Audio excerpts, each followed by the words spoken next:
Hi. We already Oh, missed God.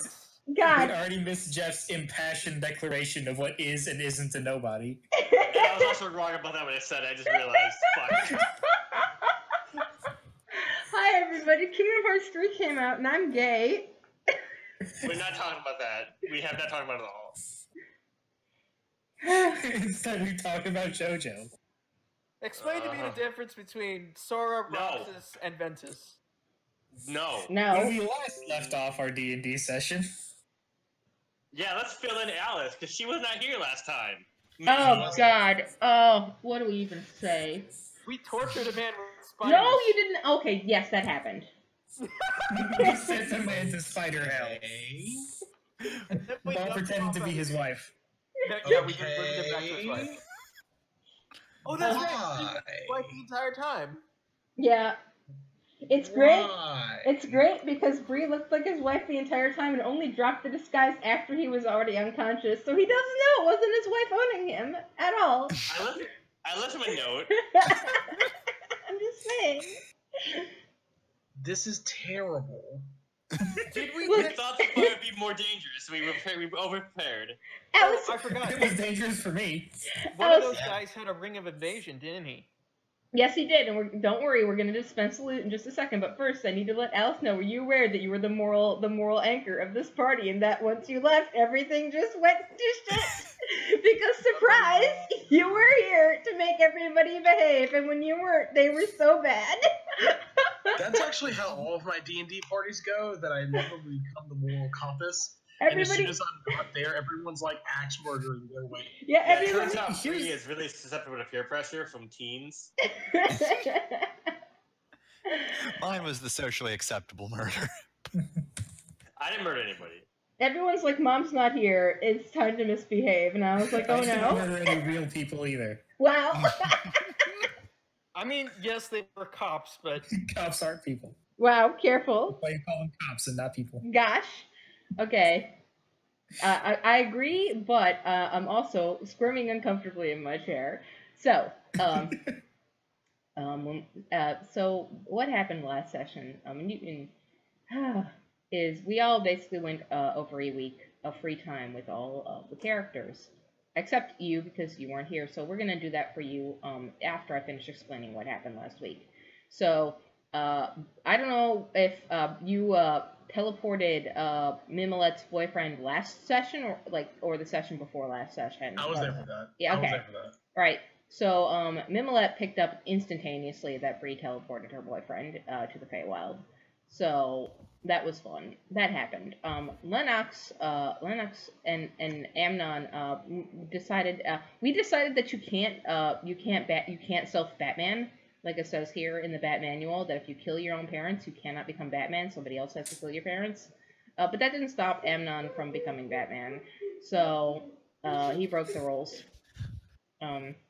Marigold went on a date, and Esme tried to help that date, and it was not helpful remotely.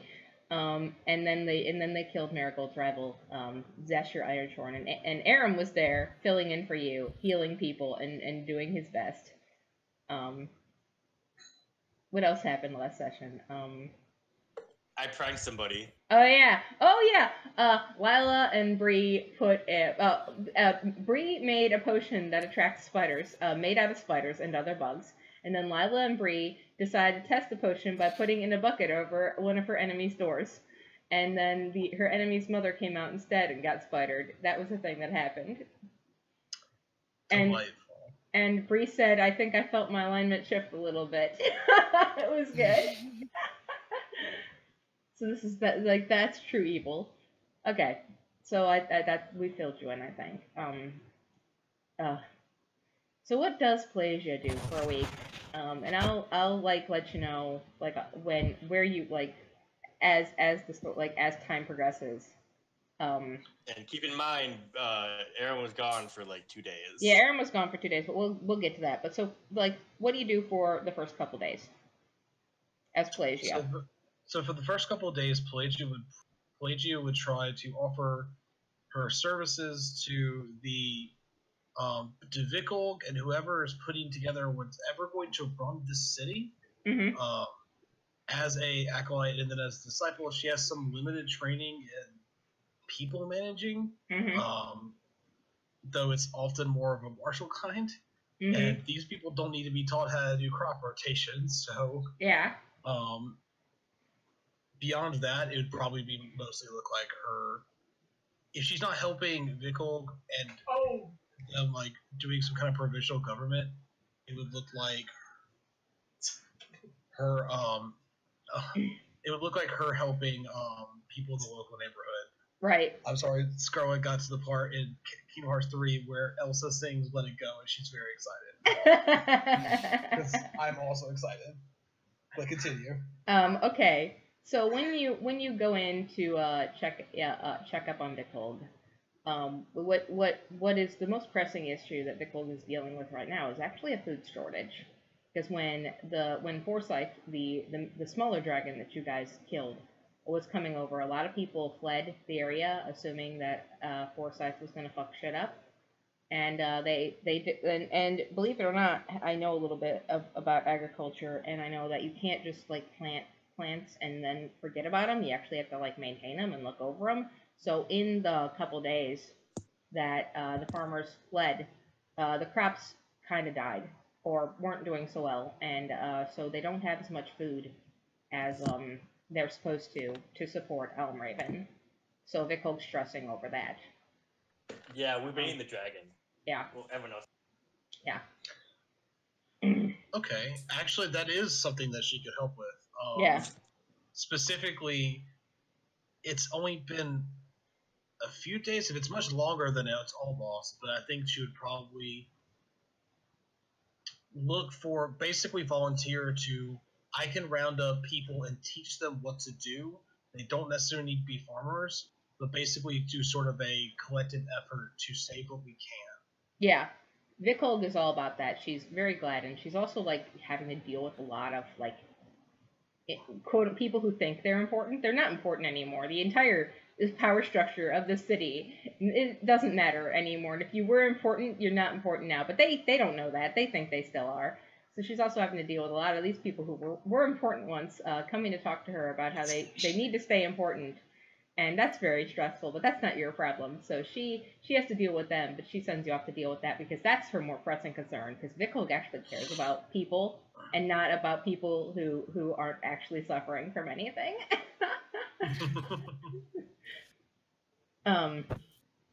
So yeah, you get a group together, head out and save what you can, and it's good. I mean, basically, it's gonna you save what you can, and people are gonna have to ration a little bit. It's gonna be a little bit lean, but it's not gonna.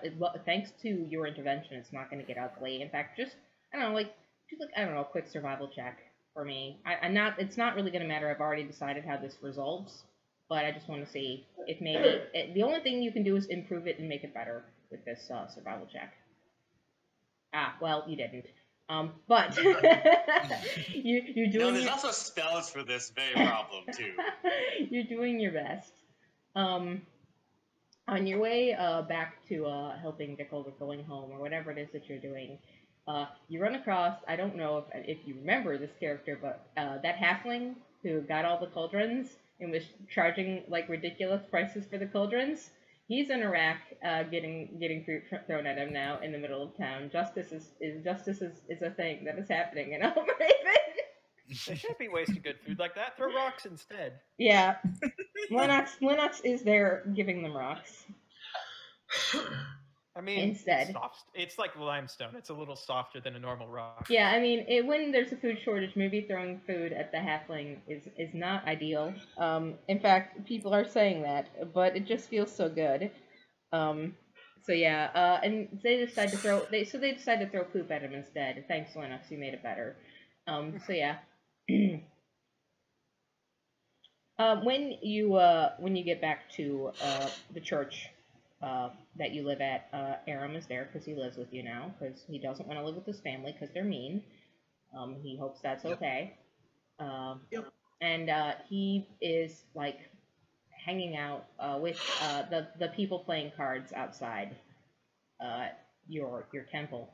You know, playing cards with them, and they're cheating horribly, and he is too innocent to know that they're cheating horribly. he just trusts. He doesn't understand why he's losing so much. It's just bad luck, I'm sure. But no, these old ladies are mean and they're cheating relentlessly and dunking on your boyfriend. But he looks over at you and he's like, I talked with the Thieves Guild, and they gotta get Lucas wants to leave the city even though everything's fine now. And wait, hold up for one moment. There's a guild of thieves. Yep, there's a guild of thieves in this town. Do they do they have like standards? Think of it as Are like there tax particular collection? Are there particular like rules for how one thieves appropriately? Aram perks up and says, I just did a class on this semester, Pelagia, and he gets really excited. Yeah, we learned so much about the Thieves Guild and how they work and how they form their unions and what the parameters of who isn't a target to steal from, and it's all real interesting. It's super ethical for the most part, and if you steal from somebody who's like poor, you basically get the shit kicked out of you. It's really cool. She's just overwhelmed. This is the weirdest shit she's ever heard of. He needs to read more Pratchett. So, I mean, the history is, it was before the Red Dragon showed up. There wasn't a Thieves Guild. It was just, this conglomeration of thieving pieces of shit. And the Red Dragon showed up, and the police started being even worse. And they determined that the thieves determined that the best way to protect themselves was to basically start a union and team up. And now there's a Thieves Guild, and they made all these rules, and it's better. So yeah. Anyway, well, sorry. I guess that is a thing that happens. Anyway, he pulls out a pipe, like a bubble pipe, and blows bubbles, and he feels so sophisticated because that's the item that I decided Pelagia would get is the bubble pipe because I want Aram to get smoking a bubble pipe and pretend he's a big deal. He's like, so Lucas can't leave town for a couple days, but he does want to leave town, and I'm sitting here wondering if I should even try to have any kind of relationship with him at all. And he grimaces, and the old ladies are like, "Fuck that boy." Didn't he bring you here tied up in ropes, gagged? And Aram's like, "Yeah, that's the thing that happened. That happened." And then he blows on his pipe and he takes a sip of his drink and he's like, that's not the worst thing he's ever done to me. Well, he did bring you back, but on the other hand, he would not have needed to bring you back had he not captured you with evil intentions. So she kind of shrugs.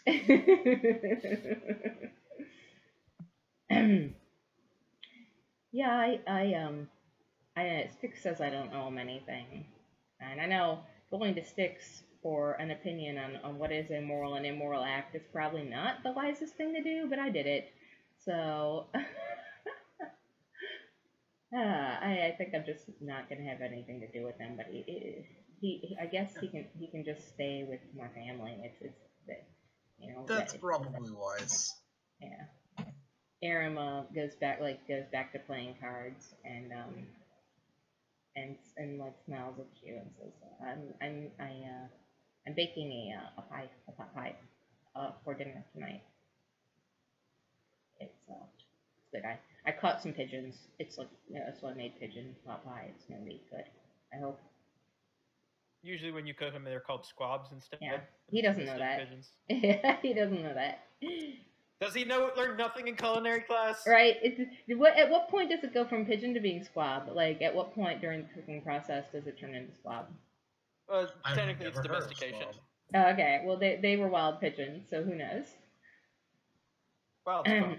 I just like saying squab, okay? Mm-hmm. Is there anything else you do over the week? You do get really, I do want you to know that a couple days from now, you do get really caught up helping Nicole and Shay, believe it or not, who looks, by the way, really, really stressed out and unhappy as she's helping Nicole sort things out. She's very distracted. I don't know if you've hung out with her a lot before. You guys were pretty friendly when you first met her.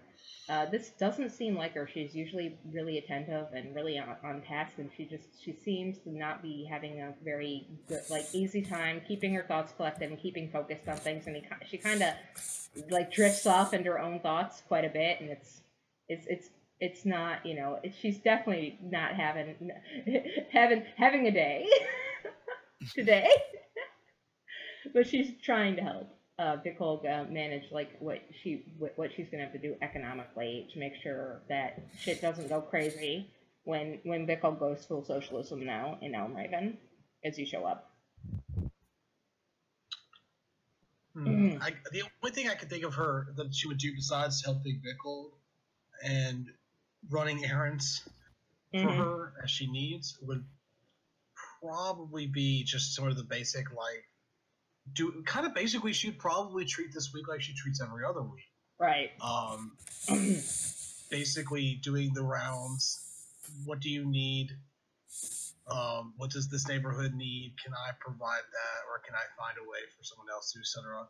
Basically just being a disciple of Aeon. Right. So Vikol doesn't know that the party is about to go out and kill Marigold's rival. So Vikol sends you out to basically do some repairs on the walls, because you probably know how to do that, and help them install and help them install more like ballistas and stuff on the walls so if they get another invasion they can fend it off a little easier without a lot of people dying. So she sends you off to do that, and that's going to take all day. And that's around the time that everybody shows up looking for you and can't find you. And Aram is like, yeah, she's busy doing stuff, and he goes with them. And so for the next couple days, when you come back, Aram's not there, but he did leave you a note this time. It says, well, I'm not kidnapped. I'm fine. I'm helping your friends. I love you. Equivalent of one of those like tracker devices for lost children. Yeah, I'm starting to feel like maybe that'd be appropriate. So how far away is the Spider Swamp actually? I don't know. Like, it can't be that far. Looking at the map, it looks like it's only like a couple hours away from. Okay. From So we're probably gone for a day. Yeah, you're probably like a day and some change, but yeah. Because like Lennox just like went out there, just checked it out, and came back. Yeah, that's true. That's true. So yeah, so he's only gone for like a day, and then he shows up a little bit before noon the next day, and he needs, like, he smells like swamp, and he needs a bath, and No, he doesn't. he apologizes. He has prestidigitation, right? But I want to establish a character thing for Aram in that he doesn't think that he's a person worth taking care of, so he doesn't prestidigitation himself because he's sad. Like, he could, but that would imply a level of self-care that Aram doesn't have the capacity for right now. I feel like if Styx was there, he would do it without asking. Oh yeah, but Styx is busy. He's just like, dude, you smell. Yeah. So Aram shows up. I don't have a nose, and I can smell you. Yeah, Aram shows up, and he smells I can see the stink lines. He smells like swamp, and he apologizes to you, and he doesn't even like try to be romantic with you. He just apologizes and skids past you and heads immediately to the bathroom to clean up, and all you hear is like, that was a lot of spiders. No, when they called it the spider swamp, I really should have understood just the sheer glut of spiders that we would be encountering, and yet. Do I want to know what you have been doing? He like starts to shower, and he's like, buffing his scales and cleaning himself up as he talks to you through the shower door. Do Dragonborn take like dirt baths like birds? That would be lizards? cute if they were like birds and lizards. Good. Oh yeah, okay. So he's or sand baths. Like, like chinchillas. He is totally doing the chinchilla thing. Why would he not? Oh my god, yeah, that's so good. I was blanking on what they're called. so he's rolling around in the dust while talking to you. It's very cute. I can't believe we've made this canon. As he explains that Marigold got a letter from her rival saying basically 1v1 me, and it was a trap. It didn't So- turn out that way. It didn't turn out that way. It wasn't a 1v1 either, so It wasn't a 1v1 at we all. went. Neither side wanted to fight fair. Yeah, neither side was really going to go there with any, yeah. So, you were busy, helping the city, so I decided to go with them to the spider swamp, and it's a swamp full of spiders, hon. It's a surprise. And, he laughs. So the Marigold almost died, and Amnon almost died, and, Bree What? and Bree froze everybody in place with a spell, and then they got owned. And I helped. Bree did why? I mean, because they were bad, I guess. I have decided that I do not actually want to know. I have a feeling it would be incredibly either unethical or very, very. He shrugs and he's like, there's no laws in the spider swamp. No laws, just spiders. Can't play basketball. No, spiders. Can you imagine a spider playing basketball? They could dribble at least 3 basketballs. I actually want to never, out of character, I want to never think about spiders ever because they're like God's horrible mistake. No, spiders rule, No, but that's fine. Oh, sorry. Spiders are the worst thing that ever happened to me. You can't. I'm sorry. You can't dislike spiders in this. No, it's fine. You're valid. You're valid for disliking spiders. What does that make Driders for you? God. Actually, I am terrified of them, legitimately. Yeah, it's weird. Okay. Except for Daddy Longlegs, which just I'm not terrified of, but I still find them unsettling. But in a pleasant. Technically, they're not spiders. Guys, we have to kill a dragon today. Let me finish this. I appreciate all this learning that we're doing today, but so after his shower, Aaron gets off, he towels himself off, he comes up and he puts back on his cute dragon boxers and he flaps down by you, and he's like, so about what happened in the spider swamp, which you don't want to know about. It was a little jarring, to be honest, to be part of that. I don't think I could ever do what you do for a living. I don't think I could ever be an adventurer. It was I don't think I had the guts for it. I kind of felt sick afterwards. I still kind of feel sick upon seeing it, even knowing that they were probably bad people, because in my opinion, anybody who wants to harm Marigold is probably a bad person. Well, when the thing about the adventuring is that when I do it, I tend to be vocal and proactive whenever I feel that maybe we are not quite being, how do you say it, on the straight and narrow. I prefer to think of it as a little wider than narrow. Mm-hmm. He nods and he's like, Look, I'm not saying you're a bad person, right? Of course you're not. You've saved the city. You're a hero. I'm dating a hero. That's a big deal. I'm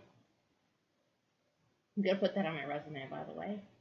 Does no one know how to write resumes in this world?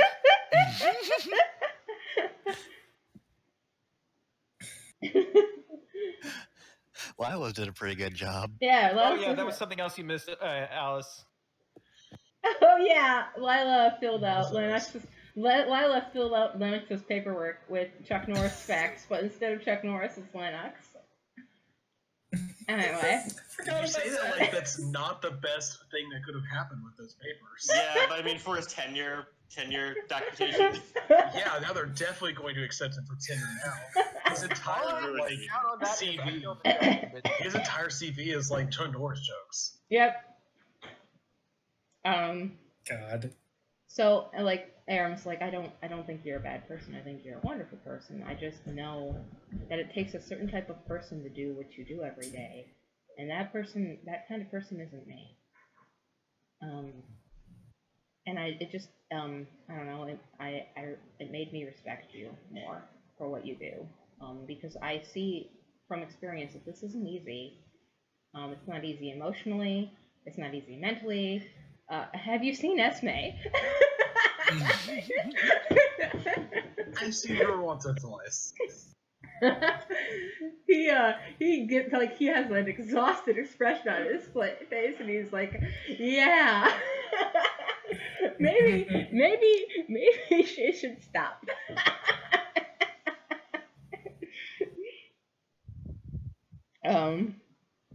But anyway, and he like snuggles up to you, and he's like, I'm just glad that you, not everybody who goes into adventuring, you know, wants to do the right thing, but I'm kind of glad that you went into adventuring, because God, Eon only knows what Lennox would have done with a less moral adventuring party. Don't tell him I said that. Probably wouldn't go adventuring.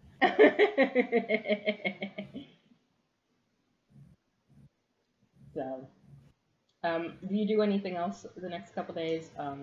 Aram largely hangs out with you. There is one tense situation where Lucas shows up to try and, like, be friendly.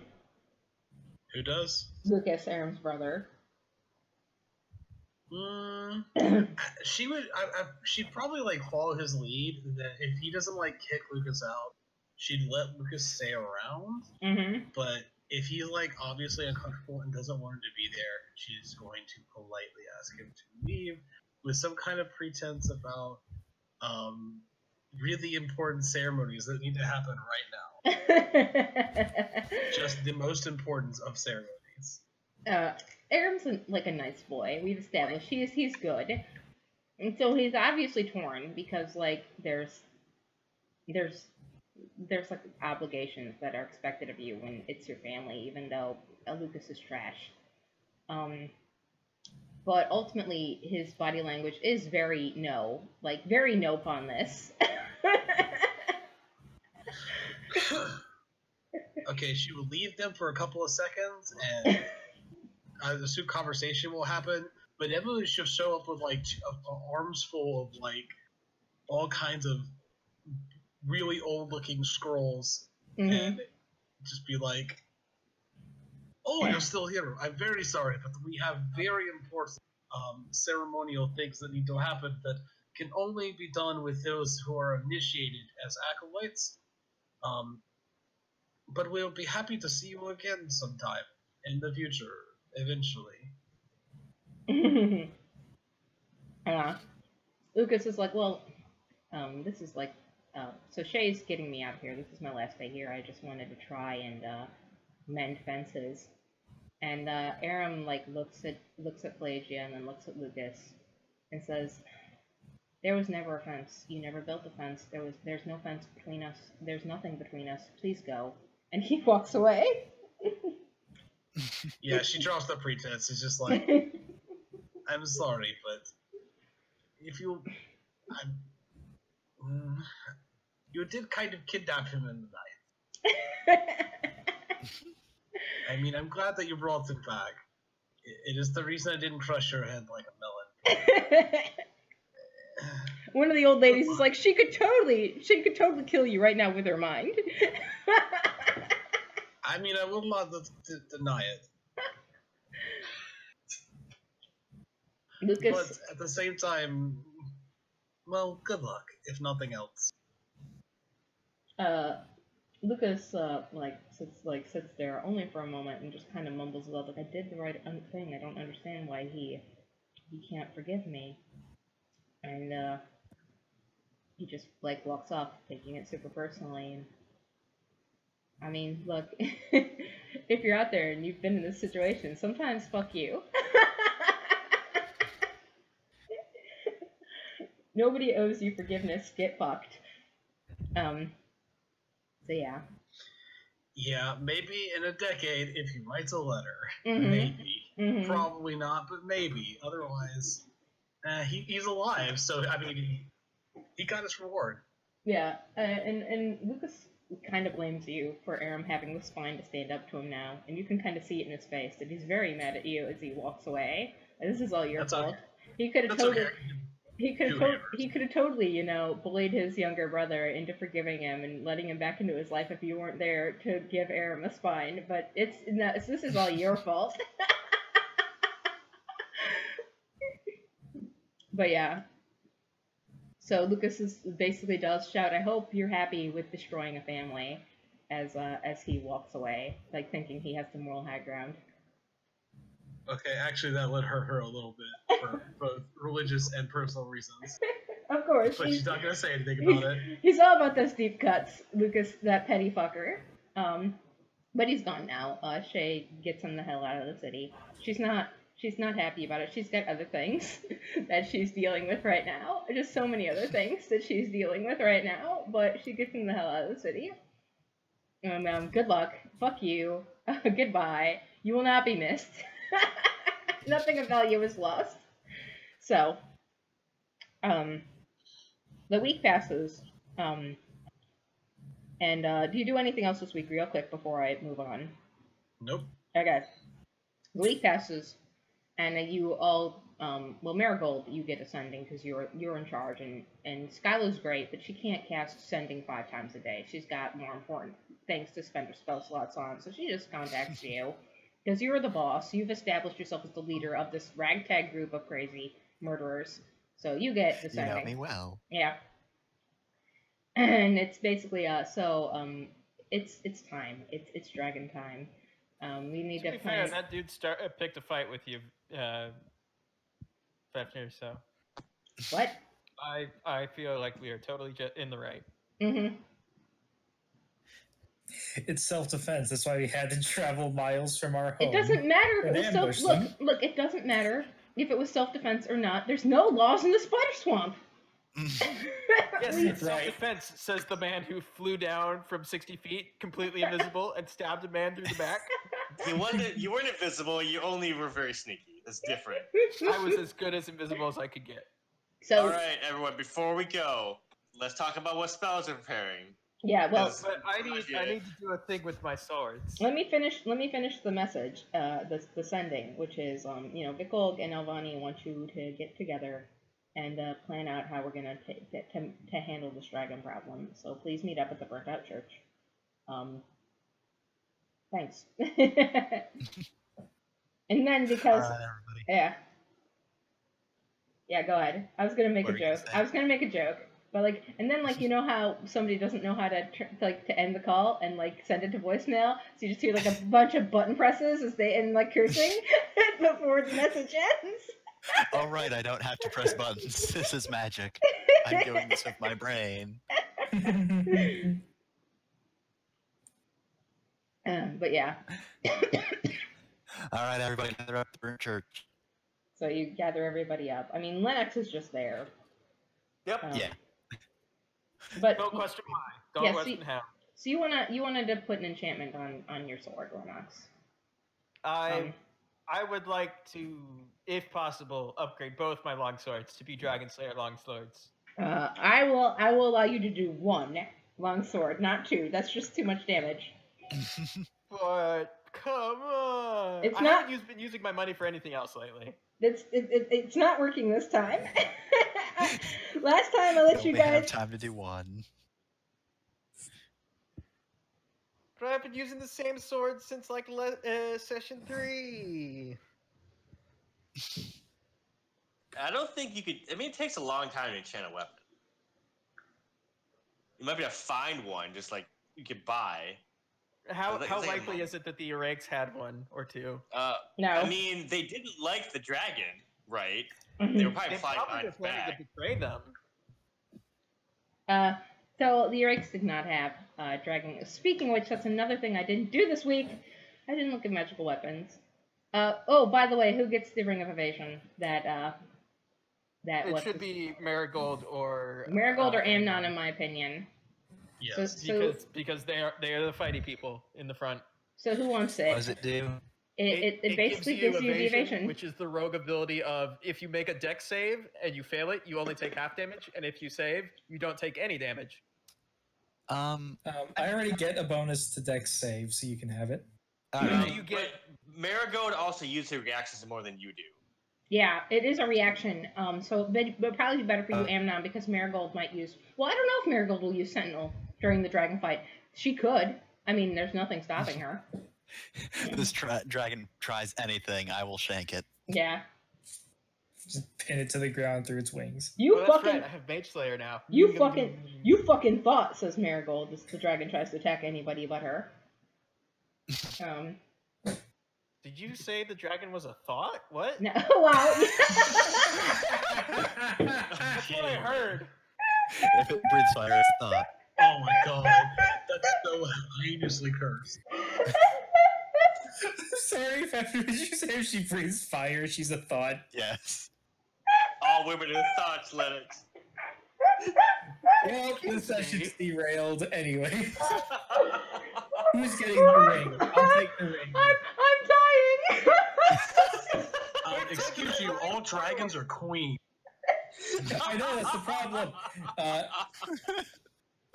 Pfeffer, Marigold, I will take the ring because I think my dexterity is worse and I can benefit from it more. Bree, if, Yeah.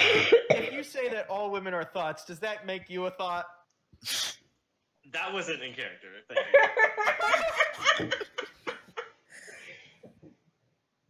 You Okay. should ask Mimolette. I'm sorry, I've composed myself. Oh my god. If she breathes fire, she's a thought. Jesus Christ. Okay. That makes Aram a thought, just so we're clear. Aaron would ask. You know Aaron would ask, what's a thought? No, Aram's a himbo. Aram That's is what a I have not actually heard before. Aram is a himbo. What's a himbo? We'll talk about it after class. Meet me after class. Dragon plans. Okay, so I will give you one sword with this enchantment, not 2 swords with this enchantment. That is too much. I think I'm already gonna regret giving you 1 sword with this enchantment, to be completely honest. But So do I just, because I'm dual wielding, do I just add a +1 to attack and damage for both, or for just them? yeah, just for 1 sword, basically. Well, I calculate damage at the same time, so. Yeah, you go off the higher of the two, I think. Yeah, or something. But right now I'm doing 2d8 +5 slashing damage with my long swords, so I guess it would become 2d8 +6. Yeah, basically. God, that's a lot. That's before I add my sneak attack. God. So I'm a monster. Yeah, you are. When you show up to this meeting, like Vikhold and Elvani are there. And Skyla is there. And like some strange person you've never seen before. Literally, they've never shown up in this campaign before. Is also there. Nobody looks happy that he's there. But he's there. And he's just like sitting there giving his opinion. And they don't want him here. He's not welcome, but they're all too polite to make him leave. So he's here. I mean, Alvani would very much, if Vikhold wouldn't be mad at her, Alvani would just throw this asshole out. But that's where we're at. So, Shay's not there. Esme's not there. It's just the people. It's just these guys, as you guys show up. Lennox, if you want to get the sword enchanted, you're probably just gonna have to go to the blacksmith, the enormous Genasi blacksmith that Marigold gets her swords done with. She'll probably be able to get your sword done for you. Okay. Yeah. So. I'm glad she's back in town, but oh man, what bad timing. There's another dragon coming. Right, yeah, you know. She's just, you know, what is it with me and dragons? Why me? Why dragons? Why are they all so bad? Why can't dragons be good? So, you know, yeah, Vikhold gestures for you guys to sit down, they pull out a map, and they start going over their plans for how they're going to deal with this. And Vikhold's just happy, like, she's happy to see all of you, but she's especially happy to see Pelagia, because they've developed, like, you know, a camaraderie at this point of like, putting the city in order, and, yeah. So, the basic plan is, if assuming, we don't really know, how Yuvara Salazar is, and I'm just saying your name because I know how to say it now, and I didn't want to flex on you all. Yeah, well, how about the rest of us who don't? Right. I'm just weird flex, okay? But so we don't know how Yuvara Salazar is going to make her way over here. But if she goes in a straight line, she'll cross over this mountain pass. And we have a big net. And what we're planning on doing is getting Culver, that bastard, to move the ballista out into the mountain pass, assuming she flies over it, using the dragon rend ability that we've established as a thing that exists in this universe, to blow her out of the sky, crash her into the mountains. I figured it out. It's called Earthbind. That's the fucking spell. It just stops things from flying. Okay. We're gonna use I want that spell. Yep. It's second level.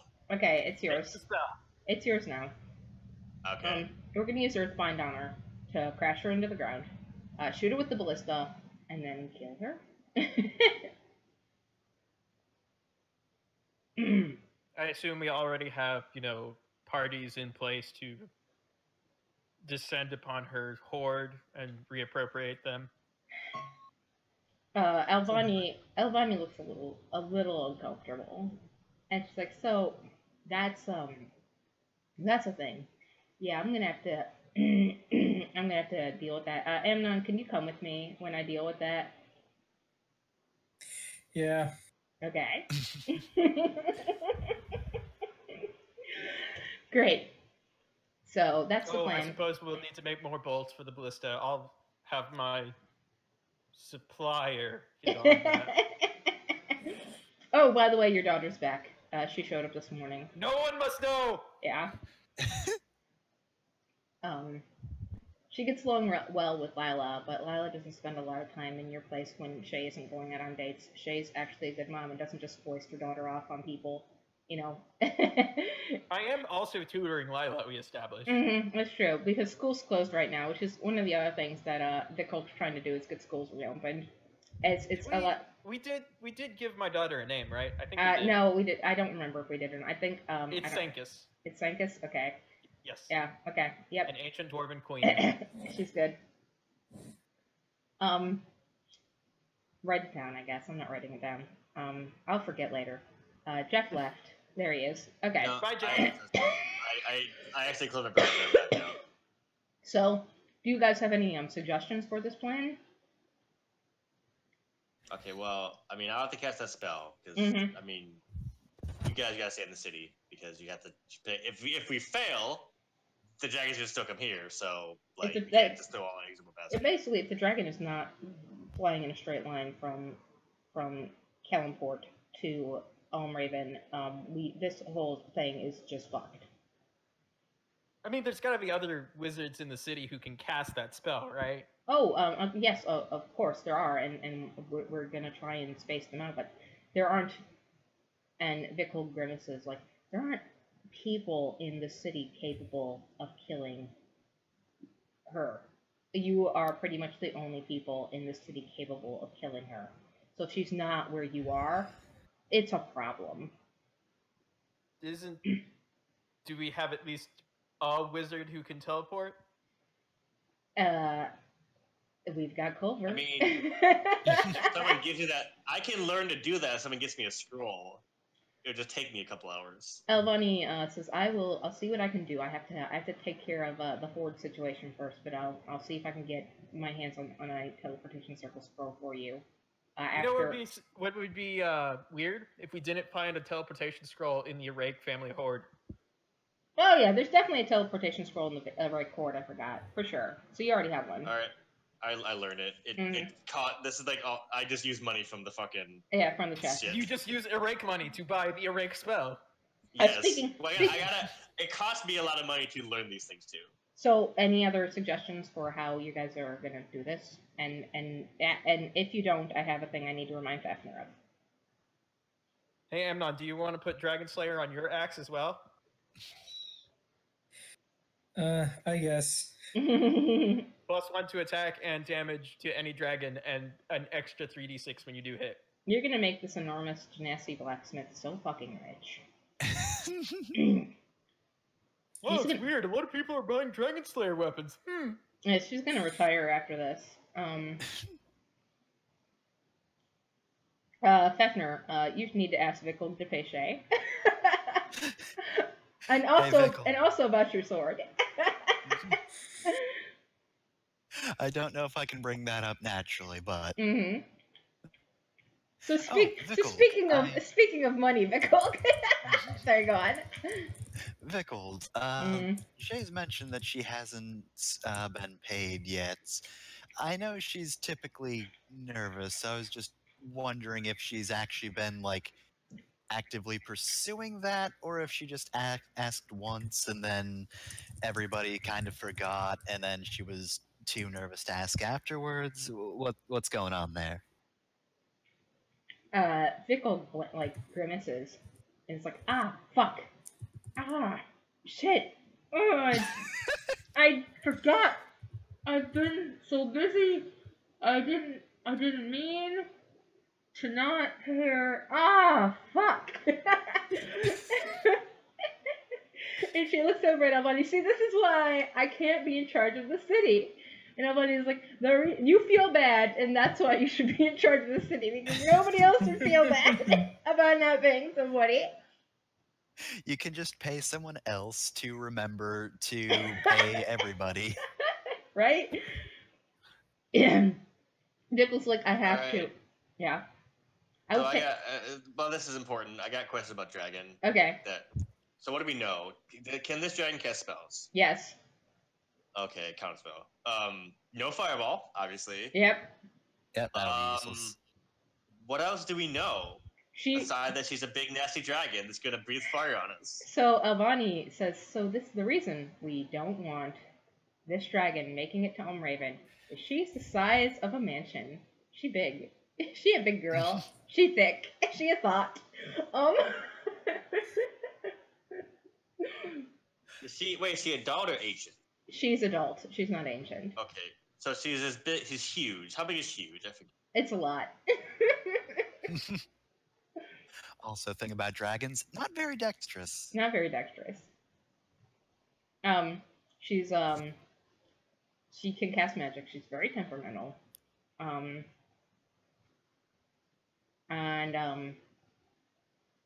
Yeah, what we know about her is, and also the whole reason she came and fucked everything up here in the first place is because a group of adventurers killed some of her children, and now a group of adventurers has killed her nephew. So can't imagine things will go any differently this time as they did the last time she retaliated for something like that. I would really like to not have that happen. Yeah, it's valid. Yeah. Well, it's us or her. And you guys, no pressure, but you folks are the only ones with the power to kill her. Period.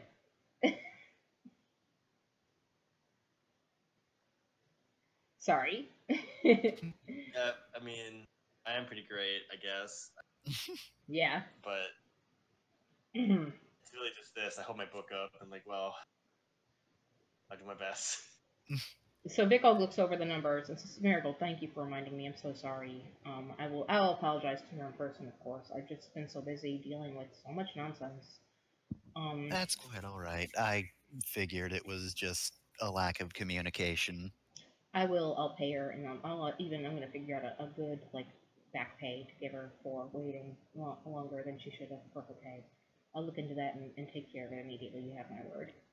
The largest Christmas goose in the store. All right. Well, I guess I'll see you in a few hours after we've killed the dragon then. Yeah. Oh, gosh, I have to pay Esme, too. Albany, grimaces. Yeah, that's me. So, Amnon, you need to come with me while I deal with it. I didn't know you were an accountant, Amnon. I'm not. I think I'm the opposite of an accountant. I just killed a family of rich people and stole all their money. I think that's the opposite of an accountant. That's a tax agent. That's a tax. Yeah, you're an auditor. That's a tax agent. All right. Does anybody else? Hold on, is that the cover-up story? Does Vico tell everyone that what happened to the Irake family was an auditing thing gone bad? They weren't paying their taxes, and the auditors we sent went fucking wild. So Vico say hi to Yoshi for me. Vico would never make that statement because Vico's a good person who has a hard time lying, but Elvani totally would claim that that is what happened. So before we have this incredibly weird interaction between Esme, Amnon, and Elvani, does anybody else want to do anything to prep for Dragon Peppery? Master, can you? We are going to go through the town. What's our potion situation right now? I don't remember. You're supposed to keep track of that. You're the potion bitch. Oh God, I don't even make them. I don't keep track of them. I don't think anyone used the ones I made that last time. Just like regular. You've got some old potions here. Oh, did you? I have a lesser healing potion. You do have to get that weird potion that you made that makes everybody on fire and also immune to fire. So don't forget that. One person. Yeah. One person on fire. Yeah. Oh, that's a good thing. Yeah. Can we get some stuff that gives us fire resistance? I mean, you've got this potion from Bree. Bree probably could brew a potion of fire resistance as well from, like, dragon material, because there's still plenty of dragon material from when you killed the dragon nephew. Lots of scales and stuff that you could probably use to make a fire resistance potion. Well, I mean, we could do fire resistance, or we could use it to enhance whatever equipment we have to give us fire resistance. You know, that's an investment, but yeah. Well, I mean, half the party has fire resistance already. Yeah, half the party is. Yeah. Half that doesn't? Yeah. Well, I have this potion. Bree's fine, so you're on your own, Lennox.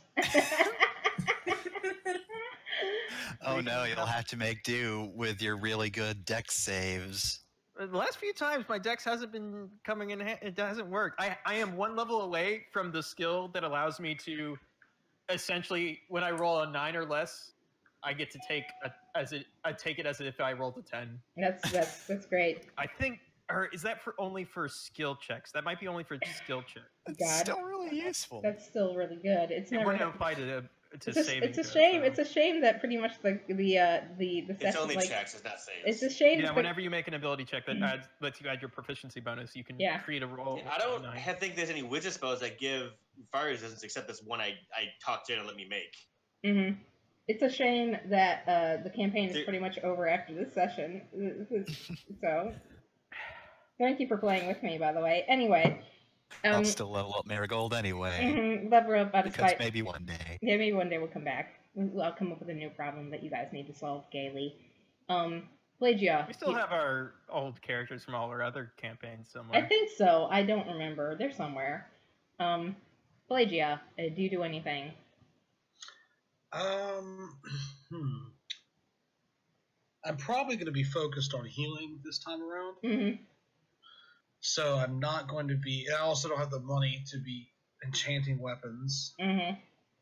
But we could just, charge it to the expense account, i.e., the Irake Family Manor. That is true. I have to have a sub scene after this about the Irake Manor. But go on. I'm just reminding myself. Think of it as like an investment because we are definitely going to reappropriate that Dragon Horde. Oh yeah, we're gonna. Yeah, that's the thing that's gonna happen. Okay then. Actually, if we have that to lead on, then I think what I want is a shield. And like a big old tower shield and and a what?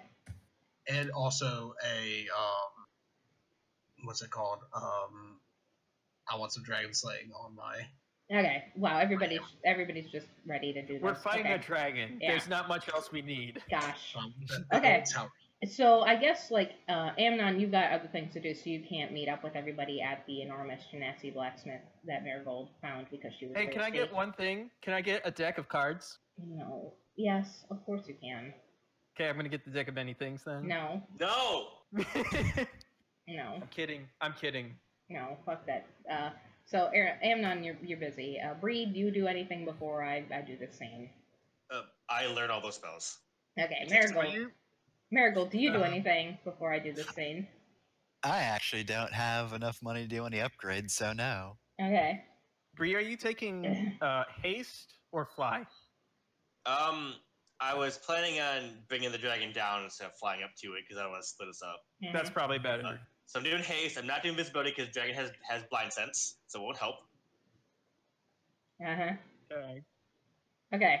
So. Also, I got some other stuff I might be using. Pelagia and Lennox. Get a folding boat. Pelagia and Lennox. You arrive at you walk up to the enormous Genasi blacksmith, and she, she recognizes you. You guys are fucking heroes at this point. Everybody in town knows who you are. You often have a crowd of people, not Lennox. Lennox gets places without being noticed. Yeah, but Pelagia, you definitely have a crowd of people who are big fans of your work and probably wear t-shirts, and you probably have brands now, like, knockoff, like, stuff, because capitalism is evil, with, like, your faces on them or something. So you've got a small entourage of people cheering for you, and, These people are missing the point. Right? These people are not getting it. So she recognizes you, and she's like, all right, how can I help you? Well, I need two things. I need the tallest and most durable shield that you can give me, and I need a hammer that is very good at killing, how do you say it, dragons. Oh. How do you say flying lizards? Please don't do this tonight, Prel. Not tonight. Yes, Prel. Not tonight. Hey, kitty cat. Do you also have any oil of sharpness? I think I've got some in the back. I do know how to do that enchantment, and wow, okay, she's coming then. That's great. What a lovely time to have actually returned to the town. Fuck me. All right. She dabs at her sweat, and she's like, my wife is going to love this. All right. Let's get this started. So, hand over. I'll get you a shield. We'll get you something nice. Hand over your weapons, and I only got enough material to do two. So I'll do each of your weapons, and we'll be on our way. I'm sorry. I should have been more prepared for giant dragons in hindsight. Yeah. All right, so she grabs your weapons. She grabs Pelagia's hammer. She grabs one of Lennox's swords. Prel, don't. Oh my God, she did it. Oh, okay, and potions of resistance are not actually rare. They're uncommon. Yeah. Oh, it's potions. Yeah, I guess you can get one of those. Well, yeah, give me. I would like a potion of fire resistance if that could be arranged. You have to go to the alchemist for that. But I'll she points you out to where they are. It'll take me a couple hours to get these weapons done. So just come back in a couple hours. I'll work my fastest and get these to you. So Amnon, Elvania is walking through town with you. So, where would your girlfriend, if she is your girlfriend, I don't know what your situation is, the person that you are romantically involved with, where would she be right now?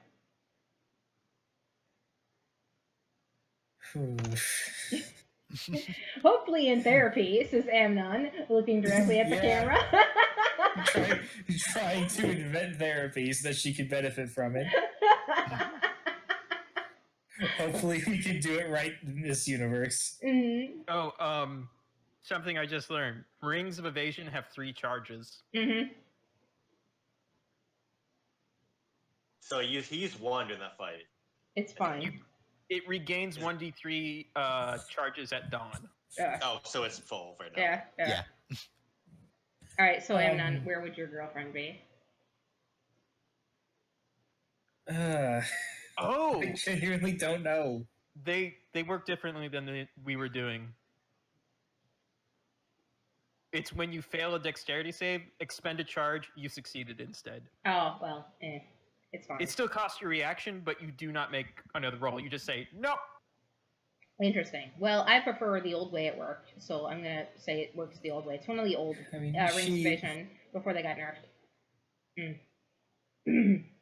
Sorry, go ahead. She tends to spend a lot of time in the brothel, but, I don't want to just be like, oh, well, she's probably there. Well, she's in your room, usually. She's usually hanging out at your place or hanging out with her friends at the bar. She's actually, I don't know if you know this, but she actually spends a lot of time hanging out with Shay and Aram as well. They're friends. So she might be at Pelagia's church, or she might be at the burnt out church as well. I feel like we're not narrowing this down a whole lot. Right?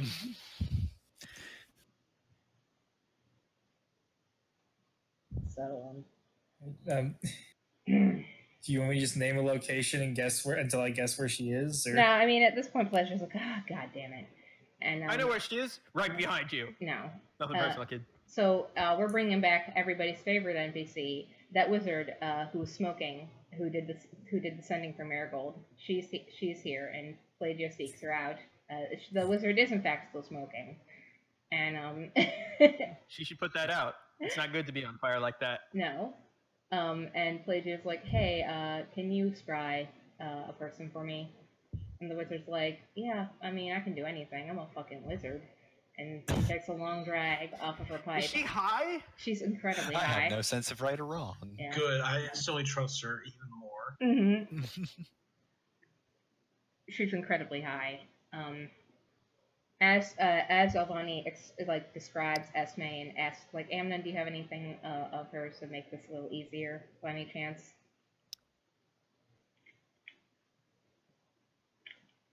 I don't think so. Okay. Yeah. So as this wizard is doing this, she's kind of mumbling to herself, and she starts to scry, and as she's scrying, she's like, am I the only one who finds it weird that I can transfer data from my brain to somebody else's brain by opening my mouth and pushing air with vibrations in their direction? Whoa! and Alvani's like, how high are you? And she's like, I'm 5'4". Here, take a hit off this pie. I'm 5'4", and then she's like, and Wait, if I levitate, then take a hit off a bong, do I get higher? What if the bong is long enough to reach the ground while I'm levitating? Stop! We have an hour and a half. We're supposed to fight a dragon this session, right? We have an hour and a half to kill a dragon. Please, okay. Please, can we move on? So yes, she informs you that Esme is actually in the burnt out church with Shay, talking to Shay. So that's where you have to go. And Alvani's like, oh, great. That's great. That's wonderful. Okay. So she heads over to the burnt out church with you, Amnon, like, looking forward to this. And they head up to Shay's room and knock on the door. You can clearly hear people talking in the room as Alvani just goes up and knocks on the door. They're having I'm sure you're too polite to listen in, but it's rude. They're probably having a really deep conversation, but whatever. It's too late now. A door's been knocked on. So, Shane opens the door. It might not have been as intense of a conversation as I implied, because Lila's in the room there too, just kind of hanging out with them. Because, Shay's a mom, and Lila's the daughter, so she spends a lot of time with her daughter. And Shay, looks up at you and smiles and says, hey, it's good to see you. I guess come on in.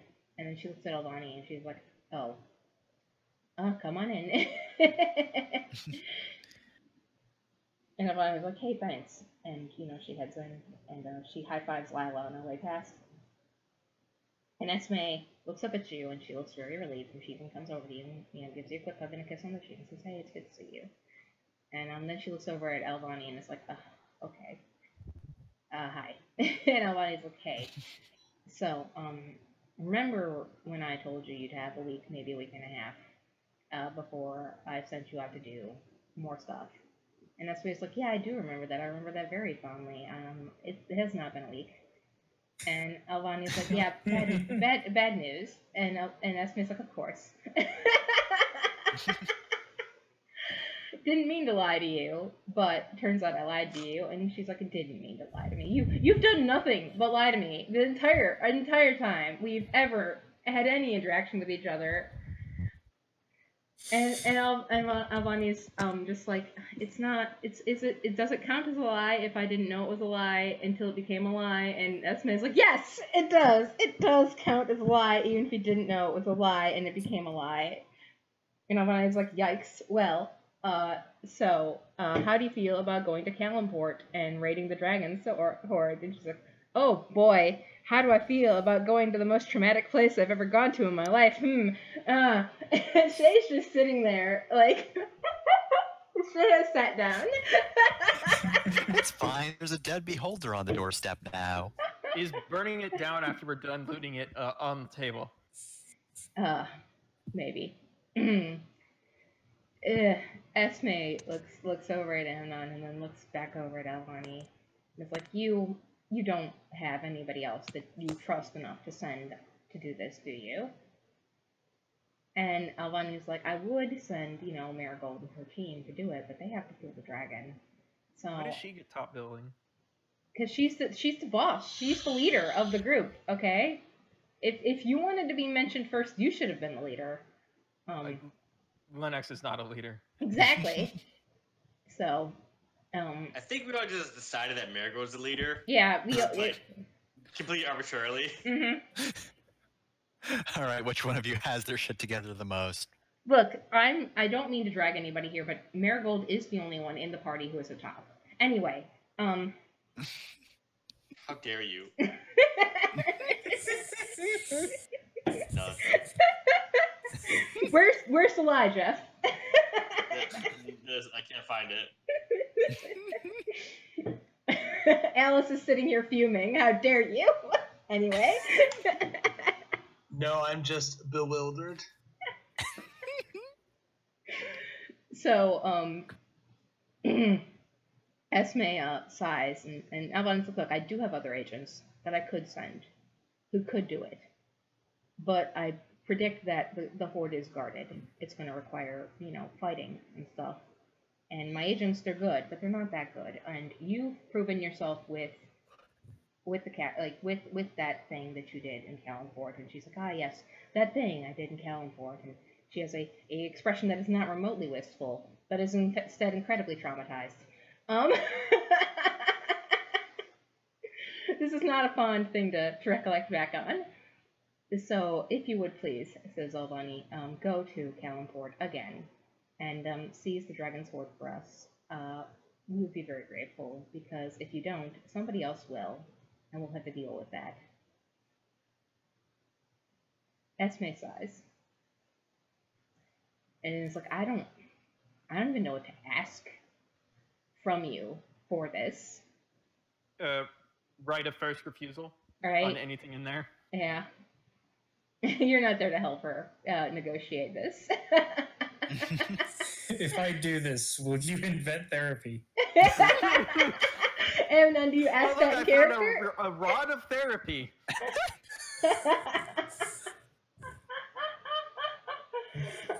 A deck of many therapists.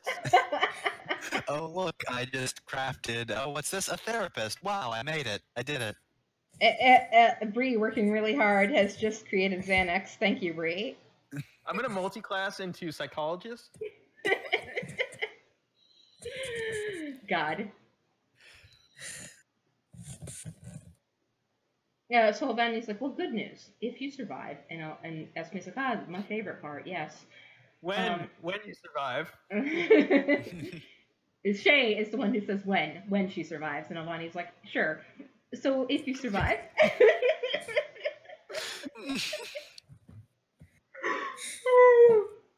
Albani's an evil character. She's always been an evil character. I want you guys to know this.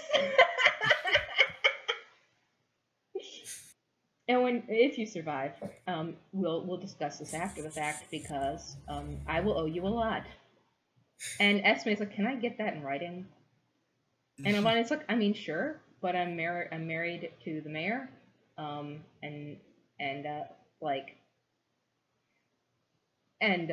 Esme's like, God, Lathander, please.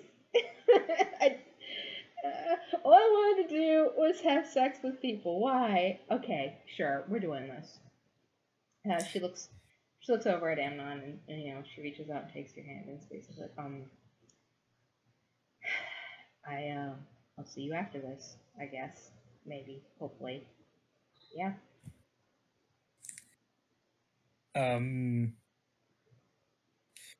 Oh, fuck. That's screw it. I don't care who's people around. Amnon pulls her into an embrace and say, "We will see each other again." She actually kind of tears up a little bit and burrows into you. And whispers, "That's pretty much what I want." Most out of anything, actually. But is it what you really, really want? It's so tell me what you want. What you really want. Okay, we're not doing that. Spice World. Spice World was a good movie. Anyway, never seen it. You should. So Esme, composes herself and says, "I'll get the crew together and we'll head out. Culver can probably teleport us over there and we'll just deal with it." All right. Bye. And Shay's like, "Please take care of yourself. And thanks for talking with me." And Esme's like, you started it. So you started this whole talking to each other thing. So, and Alvani's like, "Actually, I started it." And both Shay and Alvani both Shay and Esme glare at Alvani like, "Don't take credit for this." And Esme says, "I still think you should do the thing." And Shay's like, "I'm not doing the thing." And Esme is like, "Okay." "I'm just telling you it'll work." And then she walks out. So, you're left in the room with Shay and Lila and Alvani. And Lila looks up. Lila is doing her homework. Lila is doing her homework. And she likes to doodle on her homework. It's really good. She's not bad at drawing for a 13-year-old. As long as she completes the homework properly, Lennox does not mind the doodling. Yeah. So Shay looks up at you and says, "Please be careful in fighting the huge dragon, and please just look out for Marigold for me. And I don't know, you should tell her that I told you this." Or ask this of you. I will look out for Marigold. You say that, but I was going to visit Shay real quick before we left. Okay, good. I don't think we need a full scene for it because it's late, but yeah, we will establish that. We can just say that was canon then, that you visited Shay and things happened, and we don't know what specific things. We'll see. We just assume what happened. What we can do is we can establish that you do it, and if there's still time at the end of the session, we can talk about what actually happened, because there's some things that definitely need to happen that I would like to happen when Marigold visits Shay before she goes off to fight an enormous dragon. But yeah, so Shay gets up and says, "Oh, by the way, are we cool?" And she looks over at Lila and then looks back over at you. Like, the whole me giving my daughter up to the Thieves Guild thing, she does not say that. She's just sending the message, "Are we cool about me doing this thing that you definitely disagreed with?" And not very robotically says, "Yes, we're good." Shay hugs you tight. And, like, really, really tight. And she's just like, "I'm sorry that I never found you. I'm so glad that I found you now."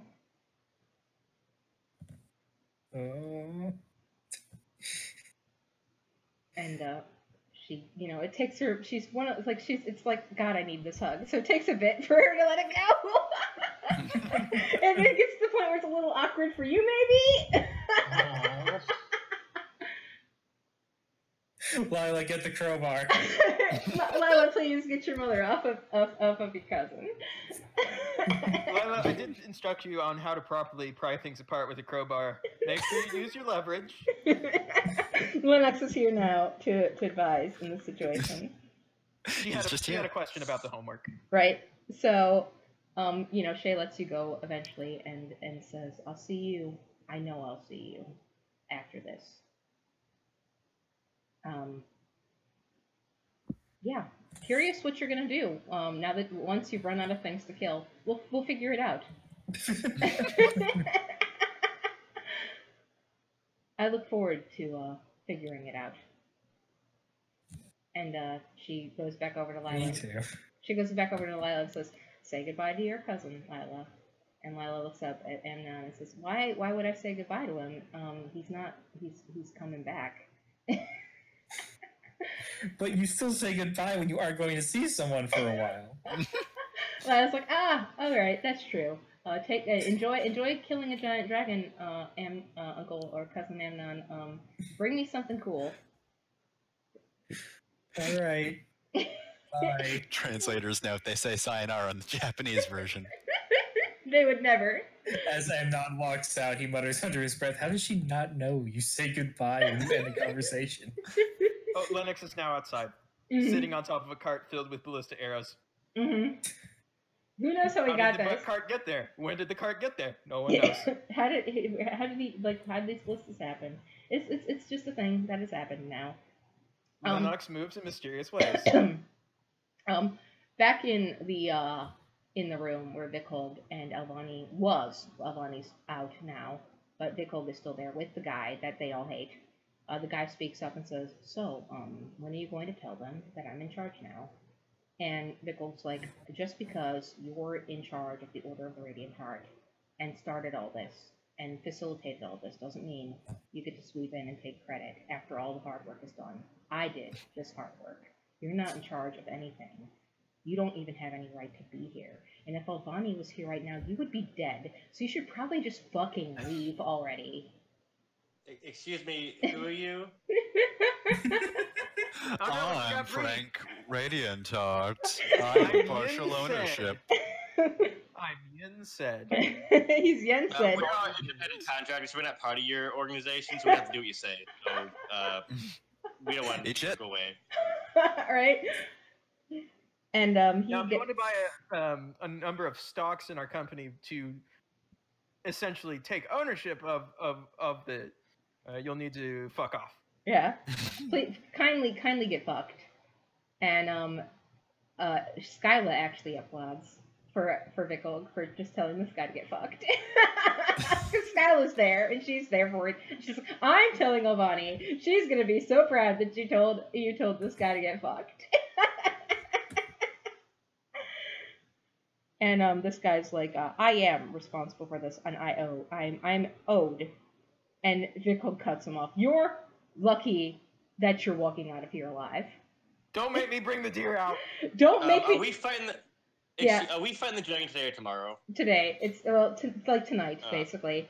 I don't waste spelling then. Yeah. Unless I want to. Don't make me get Lennox. And the guy hurries out. Did I get called? Did someone say my name? You did not. You show up just as he's fleeing, and he power walks faster. Did I miss something? Screams in power walk. So I mean, Culver shows up. He looks tired. He's like, "Oh, Bree." I hand him a coffee. He sips the coffee. "Thank you. Wow, one of the player characters is being nice to me," he says, looking directly at the camera. And then he looks up at Bree. I just recognize another fellow entity that survives on caffeine. And like 3 hours of sleep. Let me make the joke before you go fight the dragon. "Bree, did you enjoy last night?" he asks, with like being very, very, very like cordial with you, which is not normal. Lennox stares at Bree. What on earth are you talking about? Bree! I don't know what he's talking about. I am disappointed in you, Bree. What? How dare... You can do so much better. What is this? He blushes. He's like, "Oh, I didn't realize we were gonna keep it secret. I'm sorry." No, I don't know what you're talking about. Oh, I'm just. He laughs. Were you drunk? Were you on the drugs? Did that wizard get you high? Sorry. Culver's like, "Oh, very, very like casually, like, oh, I'm just teasing her, just fooling around." And he gives you a wink. He does not know. Hold on. Hold on. What were you doing last night? Before quote unquote I met you. I was just teleporting the beholder away, and I oh no! I understand how impressive my magical prowess was. I understand now. Oh no! Can someone else say into Vor, Culver? What? Was she into Vor, Culver? What's Vor? The mouth thing. Can someone else please explain this? I don't want to. Culver would know what vor is. He found out. Not that part, the other part. Sky was like, I'll explain it to him. Let's just get you to the dragon. So Culver draws the teleportation She has circle. post-coital amnesia, Culver. I'm afraid it's terminal. No. Glennis, how dare you? Culver's like, we didn't fuck. Anyway. He finishes drawing the circle. And steps Bree back. just wants to die. And I want to die. And says, take care of yourself, Bree. That was her sister, by the way. Bye! Good luck. What?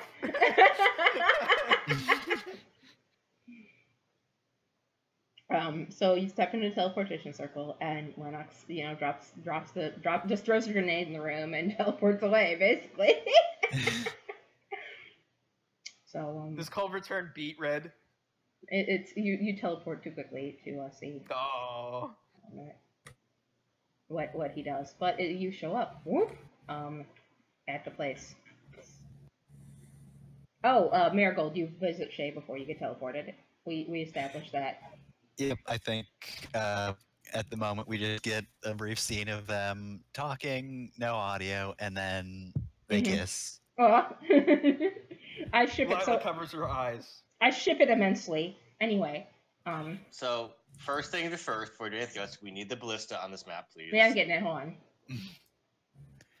There. And no, that's the wrong. I wrote Trebuchet, and it showed me Trieg, the deer.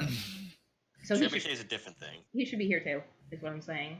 He's the real hero. Are completely different from. That's not a. Oh, that is ballista. Yeah, shut up. It's a medium-sized ballista, just as big as a human is. You know, it's. I'll make it yes, bigger. The sixth member of our party. Hold on. Ballista. It's been here the entire time. It just hasn't had any lines or any impact on the story. Who's the ballista dating? Is what I want to know. Ballista's dating the Trebuchet, obviously. There's no Trebuchet. Much like Harry Potter. It's pushed along by the story. Please respond. Ballista's motives are complex. Please reply in the thread with who you think the Trebuchet is dating. My opinion is the Trebuchet is ace. Anyway, You've seen how it penetrates things. I ship it with the Beholder. What a problematic ship. Okay. How long do we have? What's going on? So it's nighttime. Aaron, please, you have this to polyfuel. Yes! It's the top. It's the top. It's extremely. Yeah, obviously. No, I've established that nobody in the party except Marigold is the top. The ballista's the top. Anyway. Ow. Actually, no, that's Anyways, we're fighting a dragon, right? So it's nighttime. No, we gotta take another 15 minutes on this. No. We need to have a scene after this. So it's nighttime. And you're standing around on this mountain hoping the dragon comes this way. There isn't really anything you can do to make sure the dragon comes this way. It's very tense. All right, well, I'm gonna draw the teleportation circle when you get back while I'm waiting. Yeah, because you know the we should have brought her nephew's head to display and sort of, draw her attention.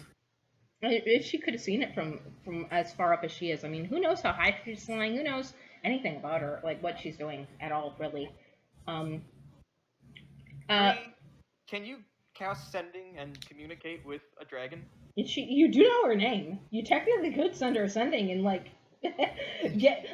own her in a rap battle. I guess I don't fucking know.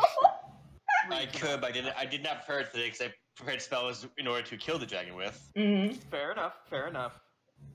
1v1. Actually, let me check it. Did I? Actually, no. I did not prepare it. Right. What I will say is, in the scene where Marigold talks to Shay, Shay also passes Marigold another basket full of food, so you guys can eat and socialize and have a good time while you're waiting for this dragon to come fuck you up.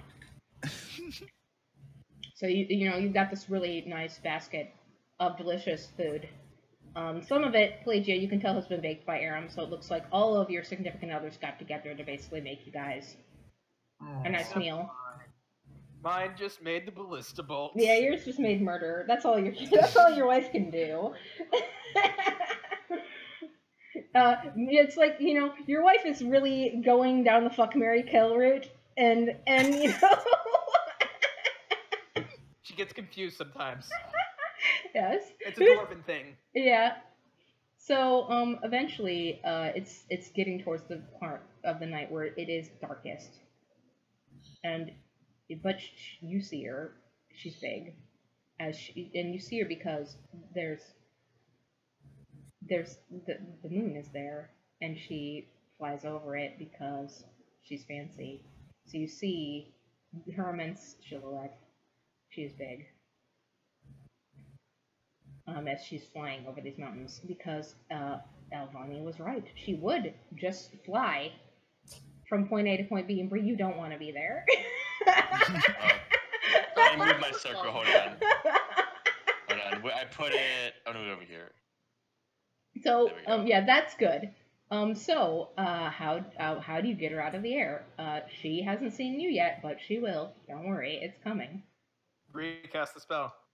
I gotta wait till she's within 300 feet. Oh God. Well, great. Preferably above, basically right above us, because like she's gonna come straight down. Yeah. So the first thing hang on. Mm-hmm. Thaumaturgy can boost our voices, right? Yes. Yes. All three cast on Amnon, and Amnon will yell, "Fuck you." I killed my dad. Fuck you. Fight me IRL. Come to this mountain range in 20 minutes if you want an ass kicking. What's the listen here, you little shit, I'm a U.S. Marine and blah blah blah. That's what she responds with. What the fuck did you just fucking say about me, you little bitch? I'm an adult red dragon. I'm carrying countless raisings against Tom Raven. That over 400 million confirmed kills. So here's the thing. We need to get her attention because this spell can fail. She can't resist it. Okay. So we need to make her mad, unfortunately. Mm-hmm.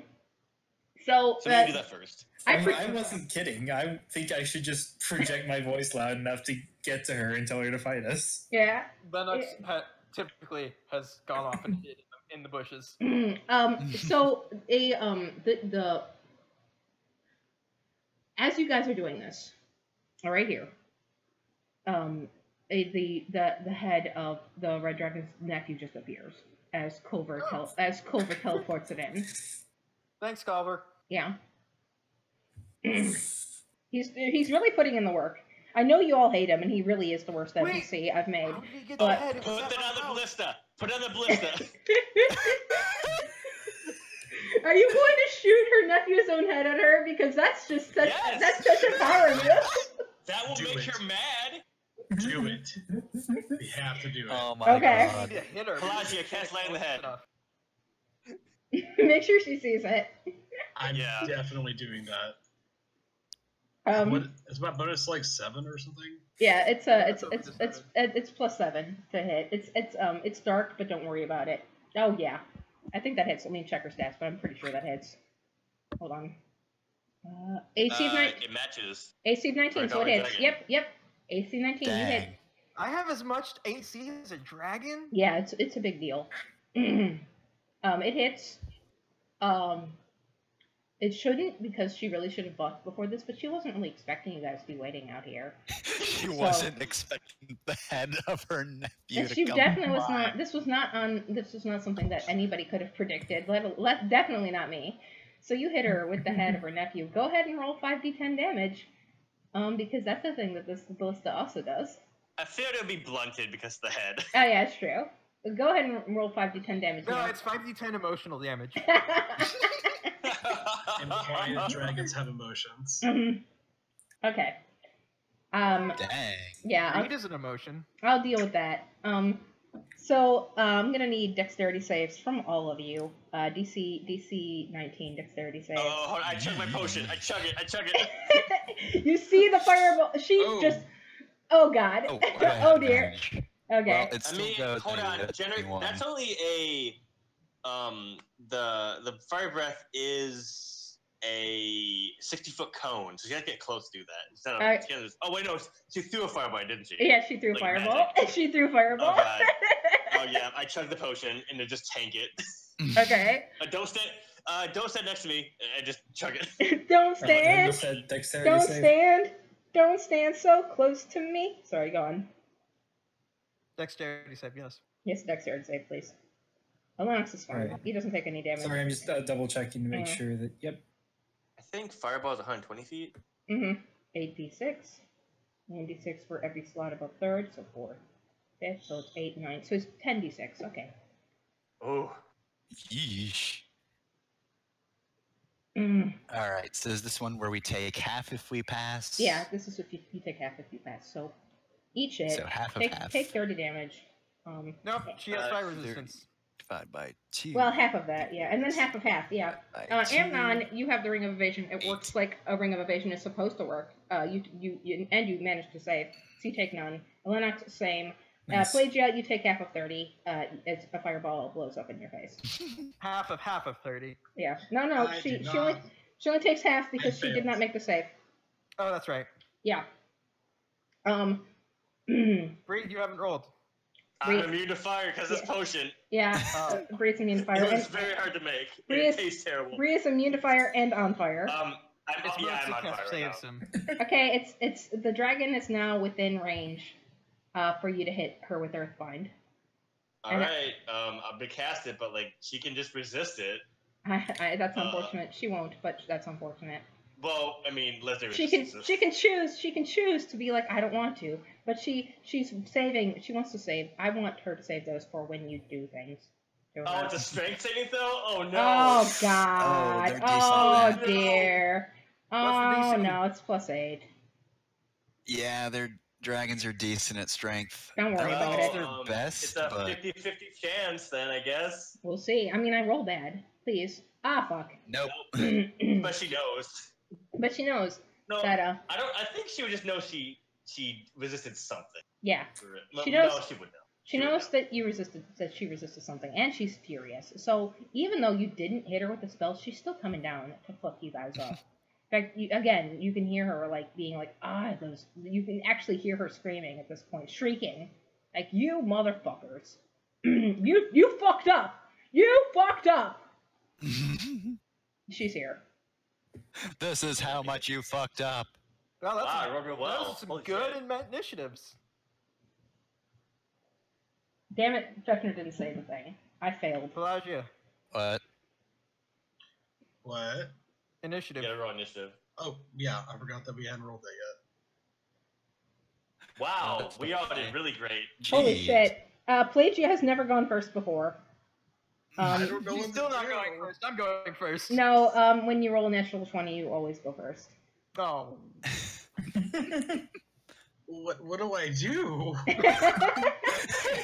Reload the ballista. Okay, I do that.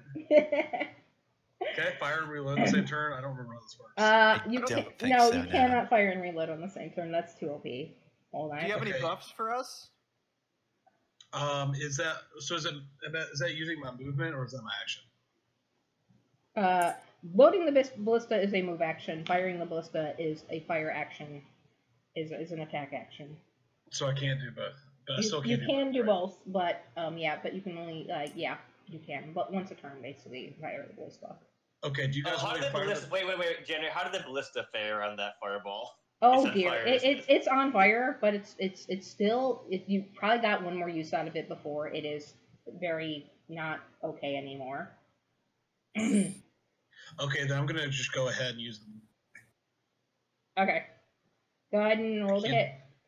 I can't believe that Aram and Pelagia's polycle member is now going to die in flames. It's what first ballista. No. You cradled the ballista in your arms. This is the ballista. You've been to the right of the camera this entire campaign. You were always there for me. Please God, please God. God damn it. Oh, that's unfortunate. You miss. That's fine. So I have to do some measuring really quick because some bullshit's about to happen. Just a second. To hit against larger targets than. That's great. Okay. Hey, Lennox, she has blind sight. She can see you. It doesn't matter that you're invisible. I'm not invisible. I'm just very sneaky. Yeah, she can see you. Make a wisdom saving throw, please. Wait, she goes before me? Oh, yes, she does. Wait, what is this, Jenner? It's a phantasmal killer. Oh no. I would like to cast Counterspell. It's not your turn yet. Oh shit. This is a legend. I'm just going out legendary actions immediately, just so we're clear. It does bad things, and great. It's doing a lot of bad things. So, what is your worst nightmare? You're saying it now.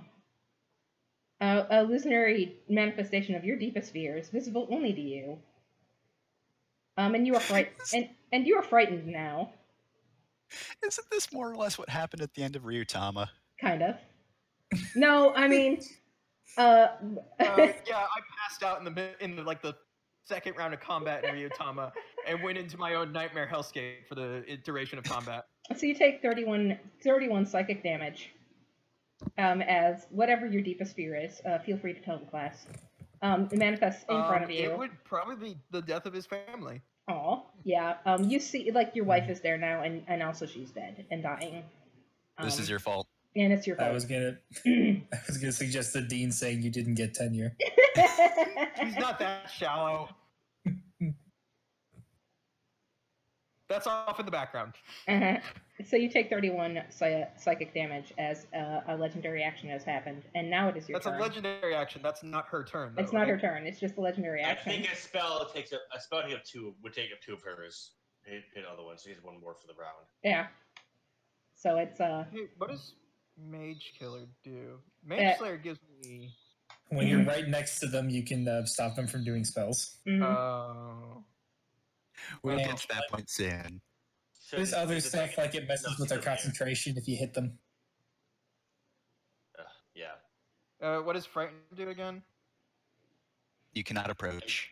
You get disadvantage on attacking the target, and you cannot get closer. Until I save. Yeah. Yeah.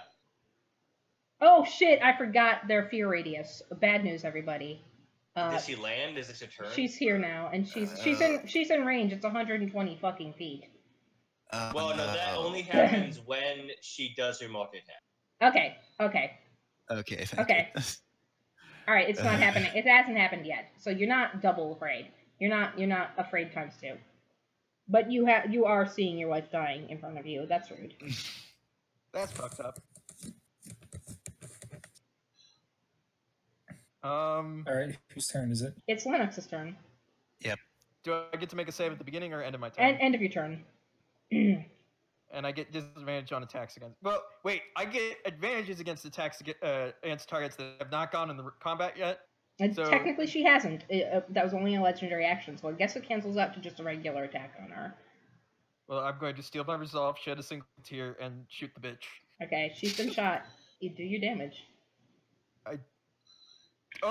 And hits against targets that have not gone yet is automatic crit. That's the truth. That is a thing that is happening. I made her big. She's really big, and I'm having a hard time actually putting in her hit point information because of that. So that is. I'm having a hard time keeping track of her hit points. This is bad. Oh fuck. Just use a notepad. Okay, so that is -5 total. I can't even select her. What is? Oh, it's because. Okay, that helps. Thank you. Okay. So how much damage is that in total? 34 plus 19. Oh god. I don't think she even landed. She's just spell while she's flying towards us, right? Like I don't think she's there yet. She's within. She's. I mean, she's there, but it's so 53. Okay, that's unfriendly. End of your turn. Make a saving throw again. Same DC.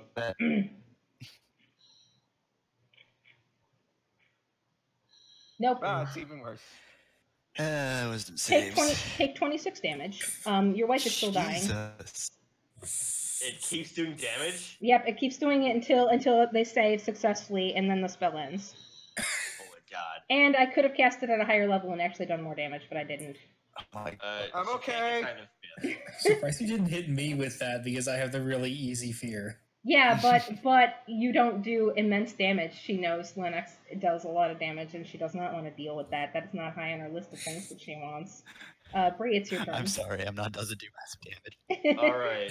Amnon does, but it's like the scale, okay? Yeah. All right. I love that. Like, look, it's like you should have fucked me up, Jen. Sorry, go on. I want to be fucked up. I'm going to fuck her up right now. At least force her to use some of those legendary saves. Mm-hmm. Give me a wisdom saving throw, please. Let's see. What are you casting? Casting Hold Monster. Okay, that's great. Let me see what her wisdom save is real quick. Hold on. I think it's good. I'm looking at it as It's only +1, so it's not actually that great. No, wisdom's great. But I mean, if she succeeds, she's probably gonna just legendary resistance it. Oh, God damn it! I'm sorry, I'm rolling well. Oh, I back up. Oh, geez. Oh, no. Well, that's a thing that happened. As my my bonus action, can I make a performance check so I can venture I'm on fire from the fireball and not immune to fire? You can. You can pretend. I mean, the fire is there, and you are on fire because the potion does make you be on fire. That, like, she has caught me on fire, and not I am immune to her breath weapon. Yeah, that's that. Yep, I understand exactly. Okay. Let me see. This spell is. I guess I do deception. Mm-hmm. That's deception. You're good at that. Usually. No. Oh gosh. Why is that advantage? Doesn't matter. Did bad. You know. Okay, Marigold, it's your turn.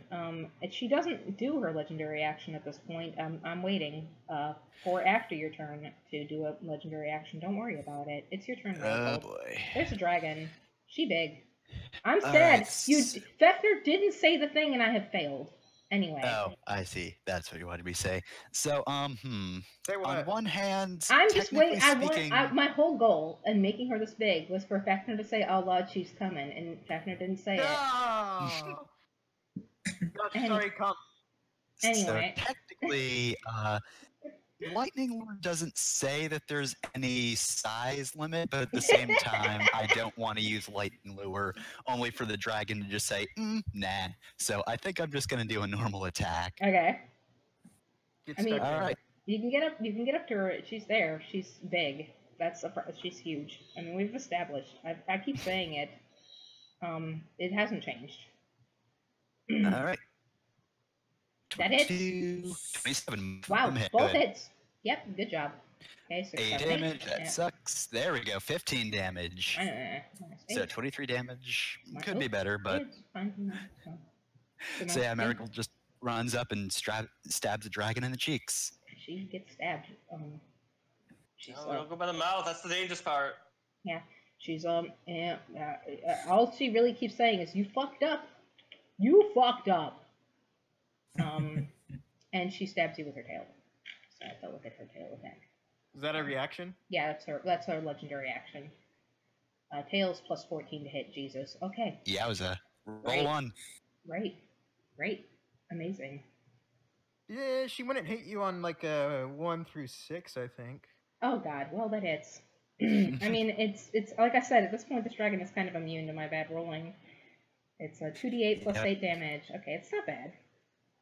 Hey, that's kind of like what I do with my swords. Mm-hmm. Not quite, but yeah. So you take 20 damage as she stabs you with her tail. Just like, fuck you. And she says, I can't believe you shot me with my nephew's head. Eat shit. I wish I could talk more in character for her, but just like... too late. We already ate your nephew. We're eating him. He's being eaten. It is her turn now, and this is bad for everybody. I like how Amnon moves his paw back. Oh, it's her turn now? It was my turn. I was starting my move. All right, here I go. Oh. Okay, it's Frightful Presence time. So, like, 3 characters rolled an initiative of 19. Yeah. It's Frightful Presence time. Oh, boy. It's, I have to look at the DC. I believe it's the DC 19? Can I be frightened again? Joy. Yeah, you're already frightened. You can't get it again. Yeah, you can't get double. You can't be double scared. Oh man, I gotta get an 18. Where the hell is the DC of this? It's a DC 19 wisdom save. It's a DC 19 wisdom save, or be frightened and fuck you. Oh man, do I waste Indomitable here? Maybe. Oh gosh. That's not my right roll. That it doesn't matter. Even with adding the plus, it wouldn't make a difference. Oh dear. That's unfortunate. Oh gosh. Jesus look, God. That would have been 10, but guys, damage. Oh, I should have used protection from good and evil on Amnon. Damn it. Folks, she's Nope. folks, she's really scary. Oh, right, you can just ignore that. Plagia, you might also want to roll. Oh yeah, you get mad. To see if you're scared of dragons. I'm kind of afraid to roll. The fear is already working. Oh my wow. God. Plagia, Lennox, it's your turn to beat. I just want to see if everybody fails, Lennox. I know you're already scared and you can't get double scared. I just want to see if you also fail. Break the yes, okay. Just making sure. I rolled above a 10 at least. I'm so proud of you. So Amnon, do you use your rage to just ignore that? Probably. I have to do it on my turn. Yeah. So first she So uses it won't affect me at all. right. So first she uses her frightful presence, and she looks happy that worked. Then I guess she does her fucking multi-attack. So it's a claw, 2 claws and a bite. So it's a plus 14 to hit. So she's gonna.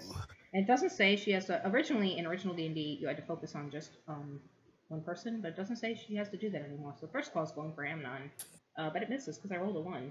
Second claw's going for Marigold because she's right up there. But that hits. Wow, Marigold, I'm sorry, you're very unlucky. And then the bite. I had the hit points. Why didn't it hit me? I'm sorry. And then back to Amnon as she bites at Amnon.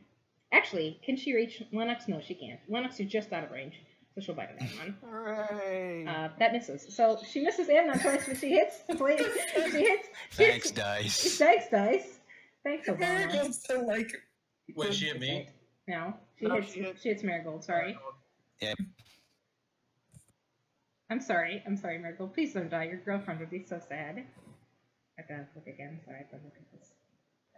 I'm sorry to take this long. I really should have written this down. It's 2d6 plus 8. Okay. In hindsight, I probably should have prepped the party with some spells. I gave you plenty of downtime to do so, and you guys were just like, I nah. know. I was a fool. You made a mistake. So you take 16 damage. Ouch. Does she get more turns other than that? I think that's all she does is just a claw bite, That's right? her whole round, yeah. Yeah, She okay. multi-attack, her Okay. distraction. Alright, that was not as bad as it could have been, and I rolled really well, or really poorly, so that's just general magic. Is it Amnon turn? It's Amnon turn. Amnon, it's your turn. You go. It you. Amnon, get mad. Yep. I rage, therefore getting rid of my frightened. Get stuck in. Redmaster, what does an anti-dragon Plus 1 to damage. And a plus 1 to hit and plus 1 to damage, you said? Mm-hmm. And an extra 3, or plus 1 to hit, plus 1 to damage always, plus 3d6 against dragons for damage. Alright. Going to rage. I'm going to frenzy for 3 attacks. I believe in you. Fuck her up. Here we go. She has a lower AC than your dad. No, yes. And it's crit, so it almost matters. Like, you know. It hurts. You hit her. She doesn't have any legendary actions left. Wait, she just had her turn, so her legendary She actions has are all back. 3 again, yes. Yeah, fuck. Well, we'll deal with that in just a second as she responds to this. So that is 13, 14, 15 damage? Okay. It's more than that, because it's got... Did you roll 66? Yeah, you have to roll 66. Roll another d12 and 66. Yeah. So 1d12 Why plus another 60. d12? I don't know. Because for your damage for your weapon. No, it has it here. It has the 10 and the 2 from. I just see Fate. Yeah. So he just rolled a 2. He just rolled. So four, 66? just it's a crit? Just 66. Yeah. So you do at 15 right now, plus 22. Nice. I really So need 37. Thank you. I thank you all for doing the math for me. You might be lying about these numbers, and I don't care. It's her legendary action time. That hurt. Well, that's unfortunate. She can do wing attack and knock him away. She could. Tail attack. She could. I have to check what save it is. It's a DC 12 to No, dexterity. I'm looking 10 for. feet. I'm looking for something else. Okay. I don't want to cast that. That's unfortunate. Ugh, this is hard. I gave myself too much stuff to do with this dragon. I'm sorry. It's not gonna matter. Okay. It's okay. It's always hard to run a big ball. Yeah. All right. Lennox, you're the only one in that area, so it's a dexterity saving throw, which you're probably gonna make. Wait, what's she doing? She's casting a spell, which you could dispel if you want to, Bree. She's throwing black tentacles at Lennox. No. She's casting a spell, huh? Yeah, you get an attack of opportunity for her I casting can a make spell. a melee weapon attack as a reaction. Yep, she doesn't know that you can do that. She's gonna be very surprised that you can do that. So go ahead and. And if it's a concentration spell, she has a chance to lose it. Yeah, that's true. You missed anyway. That's unfortunate. Anyway, it's a dexterity No, set. Lennox is too hurt. I'm casting counter spell. What level is it? It is. It's a level 5 spell. It's a level 5. Okay, guys. I just got a new thing for being level 10 where I add my proficiency to these checks now. Good. To counter spell. So let me do my spellcasting thing. So I guess I just roll the save because it's the same number. Yeah. Oh, you did it. Yes. Okay. Nice. Good job. So you counterspell her. She was going to black tentacles you, and it was going to be really kinky, but I guess you're not into that. You aren't black tentacles? Yep. Ugh. Yeah, that's gross. No, you don't, lady. No kink here. Horny people have no rights. Eero Shalsar. All right. I believe that was the last of the round. Amnon goes last. So Pelagia, it's your turn. You're first. You can fire the ballista again, or you can do anything else. You said it would burn to death. Oh yeah, it's the gone. ballista. Ballista. Ballista. Sad Violet. Please, somebody. Ballista-kun, no! Take this, my final ballista shot. Let me move this cat real quick. The Ballista-kun, was the real hero all along. He just wanted Senpai to notice him. Why did you Hey, aim we for the got clock a lot tower? of mileage on this ballista. Let's be Sorry, real. the cat was dangerously close to pushing the. We shot so many things with this ballista. Technically, we only shot it, or shot the dragon and the beholder with it. But and the door to the manor. and the door to the manor. Oh, that's true. That's true. We get a Okay, flashback to all those so- moments. as the sad violin song plays. Sorry, go on. I'm casting mass. Make sure this is the right spell because it's not mass healing word. It's Healing prayer. mass cure wounds. Okay, that's good. This is the only time I can do this. I'm proud of you. I have another mass healing, but it's not as good as this. I'm gonna. Everybody say goodbye to the Ballista. I'm deleting it. It's gone. It's Ash now. No. I'm sorry. Well, It's gone. remember Ballista-kun. I hope that you Please like. understand my final message, Pelagia.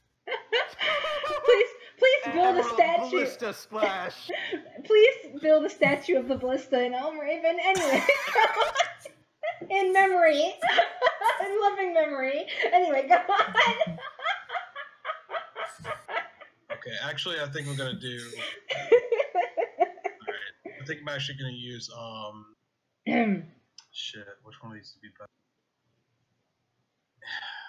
How bad are Lennox and Marigold?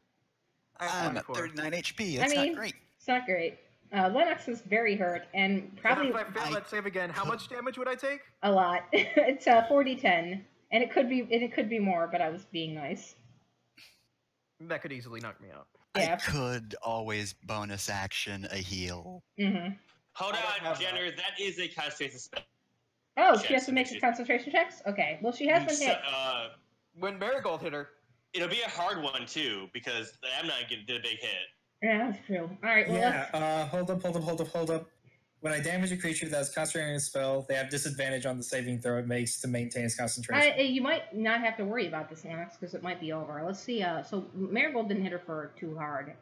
I think it's I also hit her yeah, that's true. for 51. Marigold, it'd be for them. Tomb for Marigold would be DC 10, Okay. and then for Amnon's be like half whatever his damage was. All right. Let's see. Because half. Okay, so she already failed Oh, when never Marigold mind. hit her. Okay. I rolled that one. I stabbed her once. She's like, "Oh fuck, my jaw." Goddamn. So Marigold Marigold gets credit for stopping the dragon from doing her from stopping the dragon's spell from being just horrible. But yeah. I think that you're not feared now. Yeah. Well, Wait, Everyone no, else that happened is. before we all rolled though, so you're feared again Yeah. from a different source. Yeah. I don't think you can get fear from the same source though. No, but you did that before the dragon uses presence. That's true. Right? Yeah, that's true. Well, yeah, like we're still afraid. Lennox So will Lennox be is fine. afraid again because No, it's Lennox a failed different the roll. Oh, Yeah. Oh yeah, I did roll that. Yeah. Anyway, But I'm not gonna take 4d10 psychic damage at the end of my turn again. that's true. No. Just regular fear, not Mhm. evil magic. Only this Batman's time she's alive, flanked, Lennox. and now I can shoot her. You can shoot her. She does have people in her face. So the Marigold and Lennox, you heal 23. Nice. Nice. Very good. Amnon is at full, right? Yeah. Yep. 62. Cannot heal Can't yourself. touch me. I Can't touch actually this. heal myself as well. Good. So I will be back up to good. All right.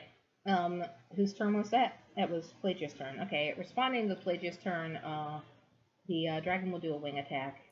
Hold on. Yeah. Is it too late for me to do a damage thing I forgot to do? You can do a damage thing that you forgot to do. I forgot I had brutal critical. Oh, well, ouch. Okay. So I get an extra weapon die damage. Okay. Another So an extra D12. D12. Yeah, so I guess Jeff was right about you needing another extra D12. That's fine. Okay, you Yeah, better. thanks, Jeff. That hurt. Sorry I doubted you. That was painful. She didn't like it. I was right for the wrong reason. Amnon and Marigold make a DC 22 dexterity saving throw. I'm good at dexterity. 22, frick. Fuck, there has to be something I can do. I could use Indomitable What for the this. If you I got fail, a 16 on that. oof. Nope, then it doesn't matter. Oh. Wing attack. Yep, you Each gets take- 10 feet. Yep. So you take. Wait. What does... wait. Remind me, what does It's- my ring do? It allows you to take half damage on a fail. So you take half of 15. But you still get affected, and Plagia's out of range. So she doesn't get hit by it. This one pushes us back, right? Yeah, it pushes you back No. Yeah, push you back and Yep. knocks you prone. and knocks you prone. No, it only knocks you prone. It does not push you back. Okay, it knocks you prone. So you're prone now. And then the dragon can fly up to half its speed. Yep, and the dragon's gonna move because this ain't fun. This is not ideal. This is not where she wants to be. But we'll move her in just a second because she's really big. People who move their pog to the real hero. She's going over here because fuck you, Linux. Anyway. Oh boy. Right where I want her. Yeah, I'm sure. Is Pelagia technically within fighting range of the dragon? Technically, but she's not gonna attack Pelagia. Let's accept the fact that I'm here to kill you tonight.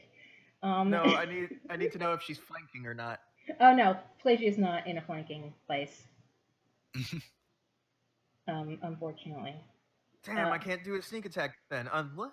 The Ballista would have been flanking. No, I'm kidding. I just want to make the Ballista the real hero. What a loss. Tragic loss to Ballista. Okay, that was Plagia's turn. Lennox, it's your turn now. Wait, Pelagia. Does Yes. summoning your spiritual weapon count as a bonus action? It is a bonus action, yes. Can you- Spiritual weapon does not count for flanking, though. Yeah, spiritual weapon doesn't count for flanking. Okay. Wait, by the way, can I bring that out? Yeah, I have Yeah, to. you can still. I have to find the Yeah. sword pog. I had a really good sword pog for you before. I don't remember where I put it. I'm looking for it. I'll look for another one. We'll just pick one out of the. Oh, that doesn't look But cool. it'd be, That over, doesn't it'd look be cool. over here still, There we because go. it would have happened before the laser action. There you go. There's your sword. I know it's not what your deity's holy weapon is, but swords are cool. So there you go. Yeah, just put it by where the dragon was. Oh man, I can't put my What? sneak attack damage on this damage. I can only use my Dragon Slayer damage for this damage. That's unfortunate. Anyway, it depends, and you might not hit, but you probably will. Anyway. Yeah, literally Nope. no one else Oh, is running jeez. towards it right now. Well, I jinxed it. I'm Is it sorry. not? I should have had disadvantage for that because I'm frightened. Let's Yeah. see if I'm still frightened. You are. I am not frightened. Oh, no. Do you get to make another save against frightful presence? I don't think you do. No, this is just regular frightened. Yeah, no, it's the frightful presence. You don't. Yeah, once you fail it. Repeat the same at the end of each turn, Okay. ending its effective success. Okay, so you are no longer frightened, but still. Yeah. Yeah, I want to stand right underneath her face. probably not. I mean, she No. Might want to disengage and run away. Run I towards mean- me, please. does disengage provoke a reaction? No, or that's is the it just- entire point of disengage. Okay, Cunning cool. action. See you, Yeah. bitch. Okay. She. Let's see. I got 30 feet. Mhm. How far are you away? It's 6 squares. You're close enough. I can Mhm. get, or no, I can't. Mhm. That's 45. So I can get here. Yep, you can get there. Fuck. Well, she can still reach you there, but it's fine.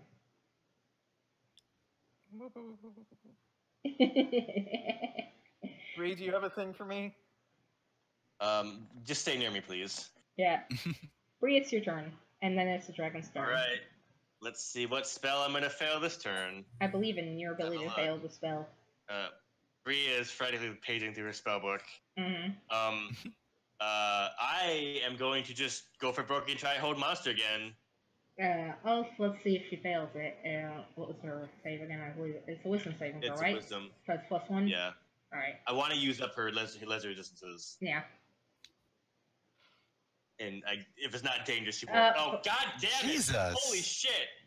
Why are you so good at this? At least you wasted a natural 20 that I could have used to do a lot of damage to Lennox. So That's not how luck works, Shatter.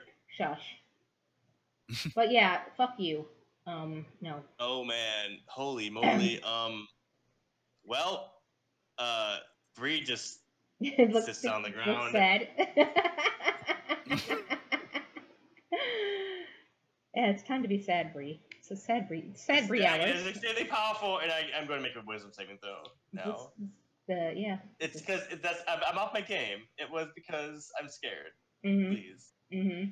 Jesus Christ. Okay. Yes. All right, you did it. All right, it's dragon time, and I need to figure out. So Pelagia, Lennox, Bree, Marigold. She's still got one more list. Doesn't she have one more list? She does. I'm so excited. Don't worry, Pelagia, Lennox. Please kill me with the dragon. Yeah, Pelagia, Lennox, Marigold, Bree. It's dexterity saving throw time. DC 21. DC 21 dexterity saving throw. She's breathing fire on you. Oh, I'm still immune. Why do I keep missing by 1? It'll be halved, but still. Whoa! That's the highest ever. I didn't make it, but still. I don't even know. I literally couldn't have made it. You don't have a bonus. I know. I wanted to see how much it would be by. I'm like, what the hell? You just hides your book behind your back and just takes it because she's immune to fire still. Yeah. Lennox is fine, which is unfortunate, but everybody else takes 60. I am going 33. I'm going to do something. Christ. Well, you're all teeth, or well, most of you teeth. Bree is just eating shit. Well, that's not true because Bree's immune to fire. But if Bree were not immune to fire, that would be a definite shit. Hey, Marigold, knock. Hold on. Knock 27 damage off. 23 damage off. Yeah. Okay. I hit you with I cover you with my shield. Nice. All right. So. Pelagia, you take 33 because you're Tiefling. You take half fire damage. I'm so fucking glad that Tieflings are resistant. Are resistant to that shit. Yep. And Amnon, did you save? Amnon didn't. Does a 60-foot cone hit Amnon? I don't think it does. No, it wouldn't go that far over. Yeah. Okay. So. Why is the tank not being hit? I'm sorry. Well, the dragon did move. Yeah, the dragon did move, and I'm also gonna do her legendary action while I'm here. No, it's after other people's turns, not hers. Okay. Well, I'm gonna prepare to use her legendary action after the next person's turn. Okay. And her legendary actions refresh. Oh, she did a wing attack, and she did a spell. So she didn't have legendary actions until her turn anyway. So, Marigold, it's your turn. You got fire breathe on, and you do get to roll another save to see if you're still scared. All right. At the end of the turn. At the end of the turn, though, you're still scared. You're still scared right now. I'm getting up.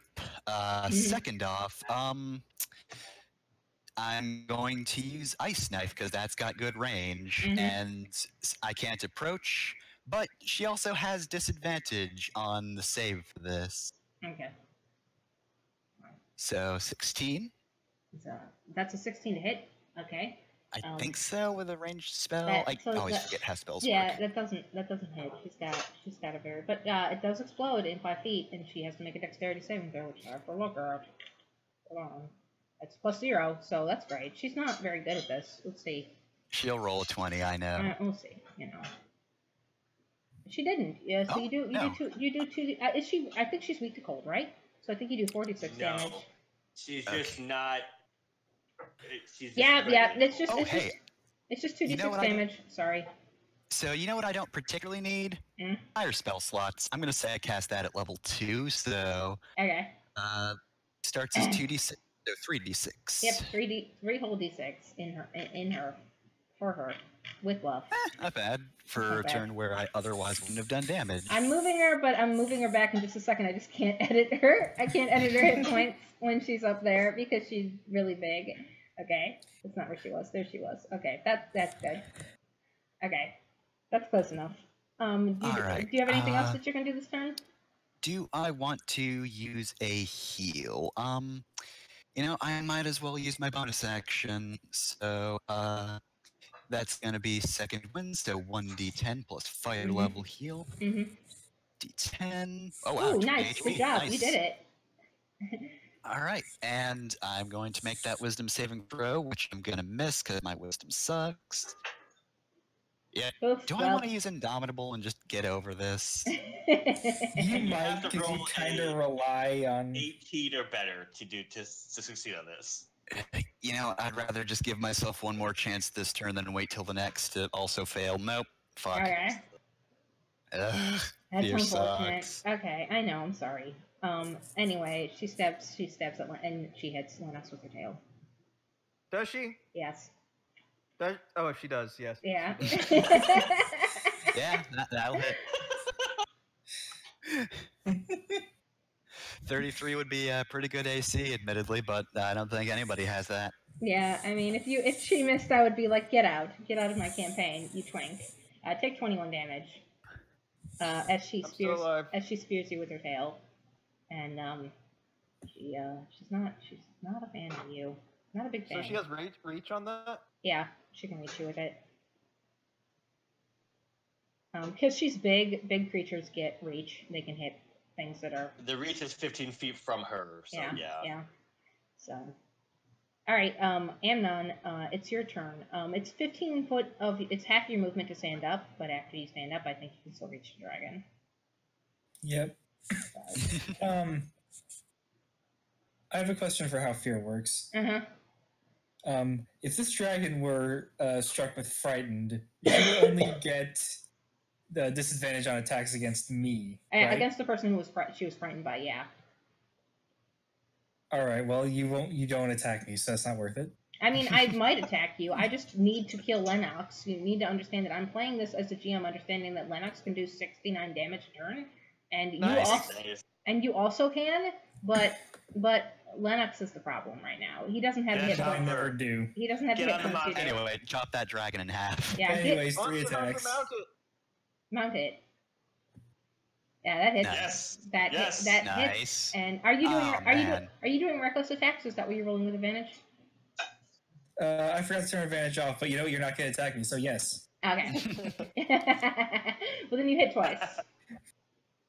I mean, technically, you still would have hit twice, even if he didn't have reckless attack. No, he wouldn't have. He would have hit once if he didn't have reckless attack. No, we hit twice. 19. The first one for each one. Oh, yeah. So he would have hit twice. Okay.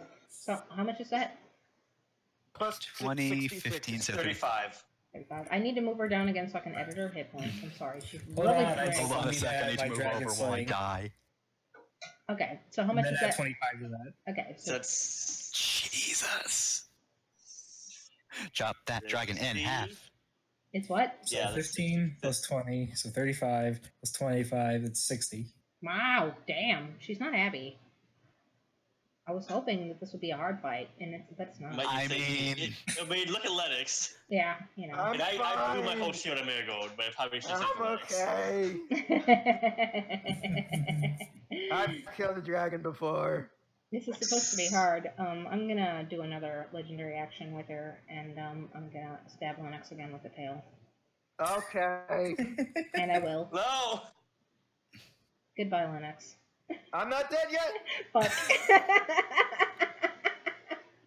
Oh my god, how much HP do you have? 7. Jeez. Only that last hit point matters, my friend. You just need to spend 1 hit point for each day of the week. I mean, the problem is 7 does kind of look like a 1 at this point. She's only got so many of those legendary actions. Hey, aren't I more than 15 feet away from her? I don't think so. You're 50 feet away from her. Exactly. Yeah. Pelagia, it's your turn. And then after your turn, I'm stabbing Lennox again, just so we're clear. You should probably super heal Lennox. I'm trying to figure out exactly how much damage to pump. Actually, I'm going to use Uncanny Dodge. When an attacker hits you... I have not used my already gone evasion on the fire breath. Yeah, you used evasion on the fire breath. Oh, that's right. Never mind.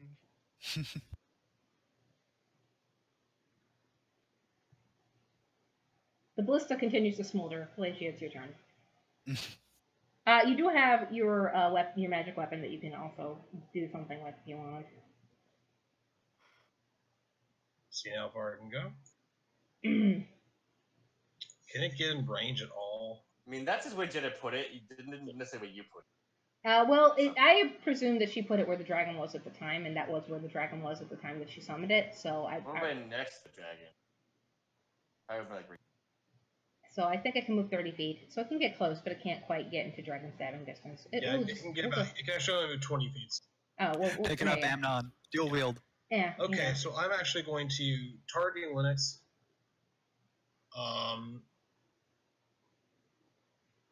Which of these would be better? I can 2d8 plus. This could be 16. I'm trying to crush some numbers here. Sorry. What is your total HP?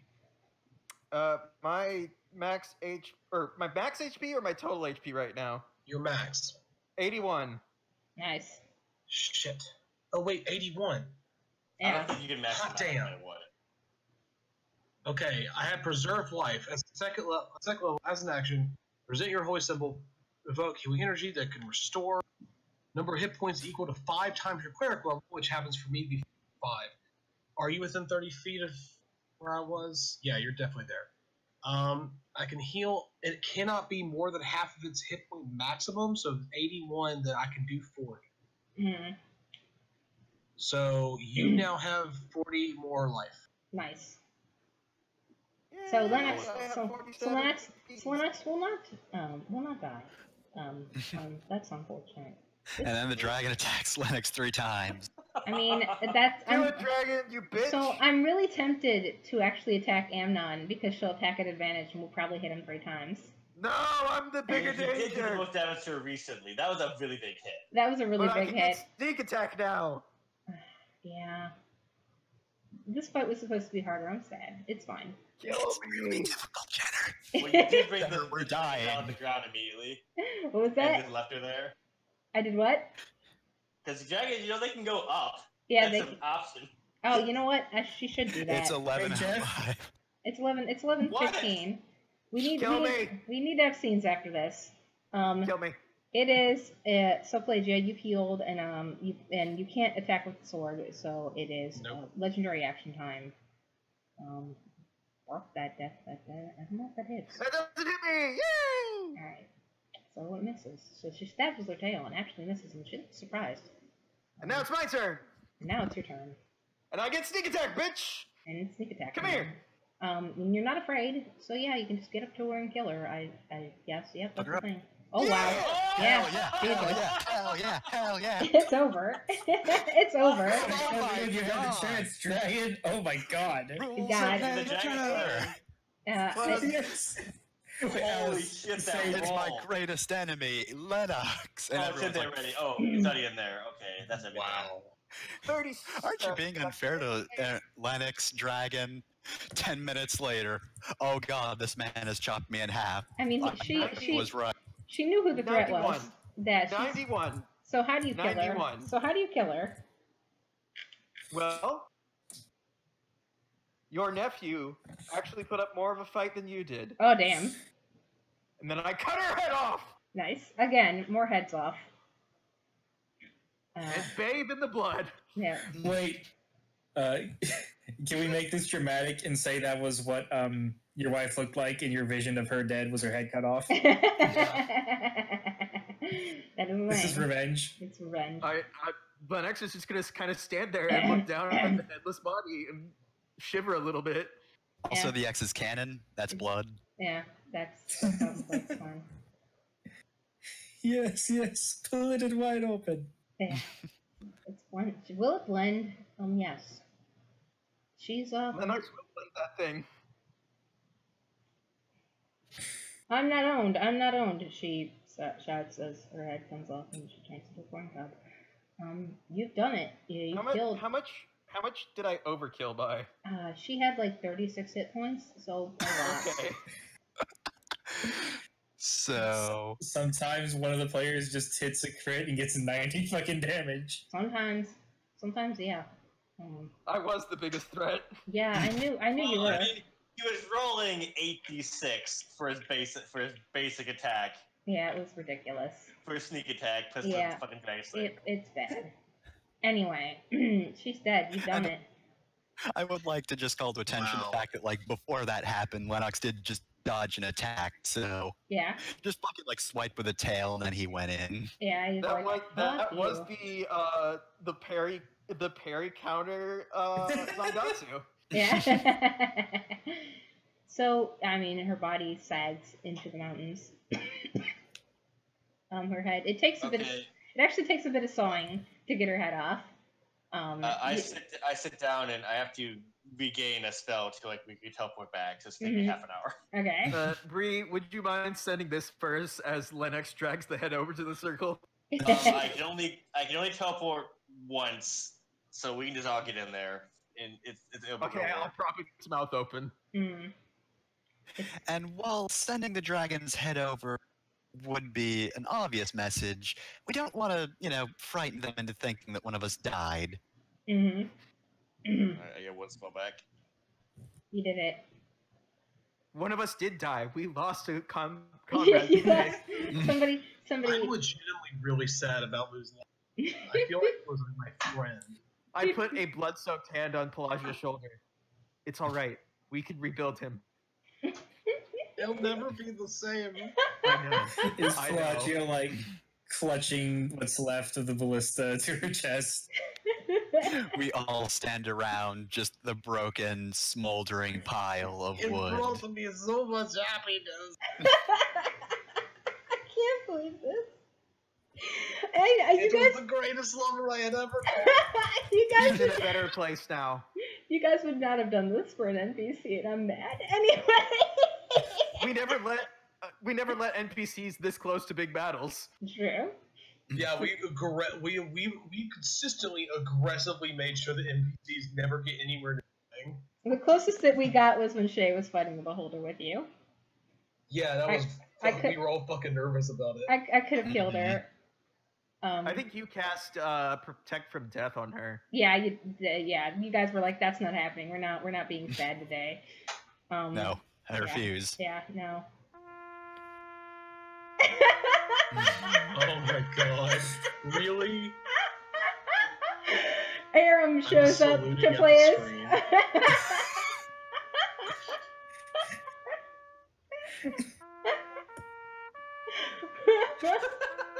Oh, holy Ballista, you will never be forgotten.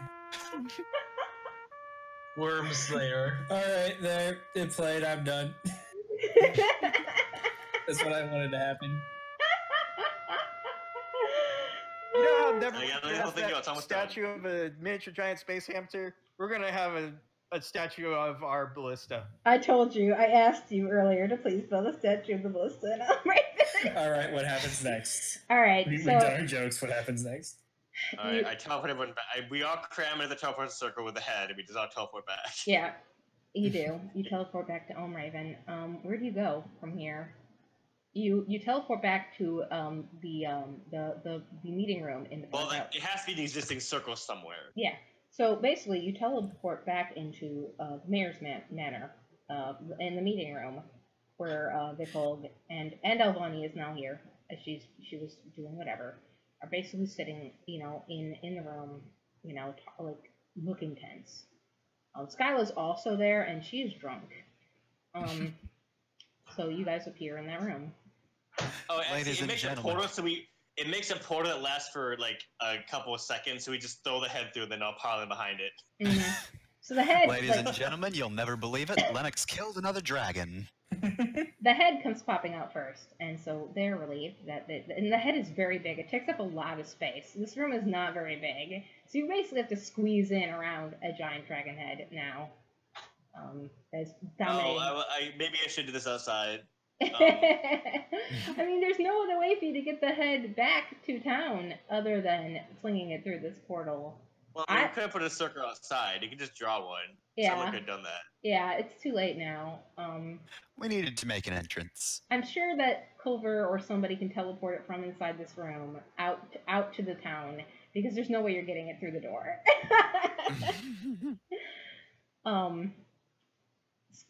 Shay is also there, and Lila is also there, and Esme is not there because she's busy. We'll talk about what's going on with Esme in a moment.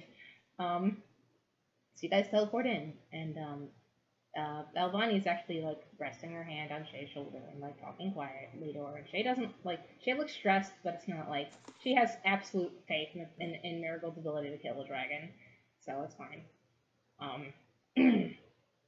So you guys are here, and the second you guys pop out of the teleportation with the dragon head, I mean, what can they do? They clap. Well, Vickle, you know. We lost someone. I'm sorry. We don't even need to say it. Vickle just looks around. It's like, oh, you're back. Not the ballista. Not the ballista. It was literally the only thing keeping our city alive. We'll be taken by bandits soon. This is a joke, right? Ballista's just gonna come back from the teleportation circle like they always do.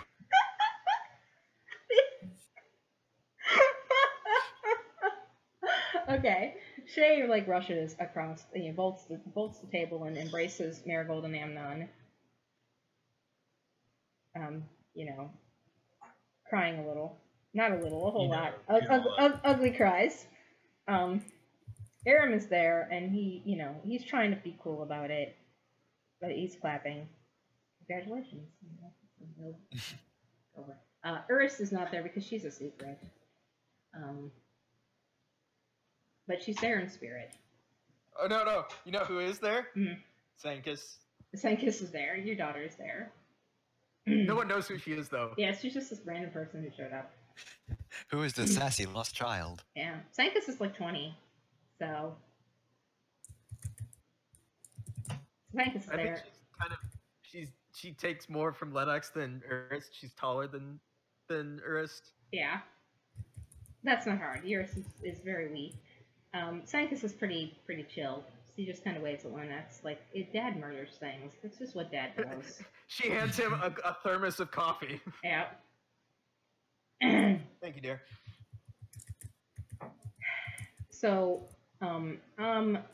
hundreds of miles away in Callanport, shit is going down. The Dragon's Ward is heavily defended by just so many guys. And Clover runs out of a lot of spells. And Dane runs out of all of his spells as well. And his arms are tired from all the killing. Gus has no idea where his animal companion has gone. That's just a thing. Like, where'd my animal companion go? Who knows? Esme has also run out of spells. She can't even heal anymore. And the guys are still coming. It's not a pleasant experience. Who knew that they had these many guys? But they exhausted, beaten, bloodied, they make their way through into the Dragon's Horde, just fighting their way through swarms and swarms of guys until there just aren't any guys left. And they get into the Dragon's Horde room, and it's just full. It's fucking Scrooge McDuck time in here. All right, it's just piles of riches and money in this room.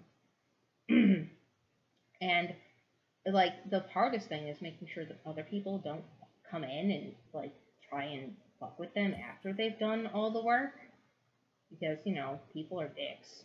So Esme just throws up a blade barrier between the door and coming into the room and sits down and just lays on the money like, I did it. And she's like, I can't even send him a sending to let him know that I did it. I'm out of spells. Oh well. Rip. Back to the party. So what are you guys doing now? You've killed your Varashal, Shay's here, you know. Lila's here. And the strange woman that is helping wipe the blood off of Lennox is here. Yeah, that's the weird woman who's half dwarf. You know, weird half dwarven woman is here.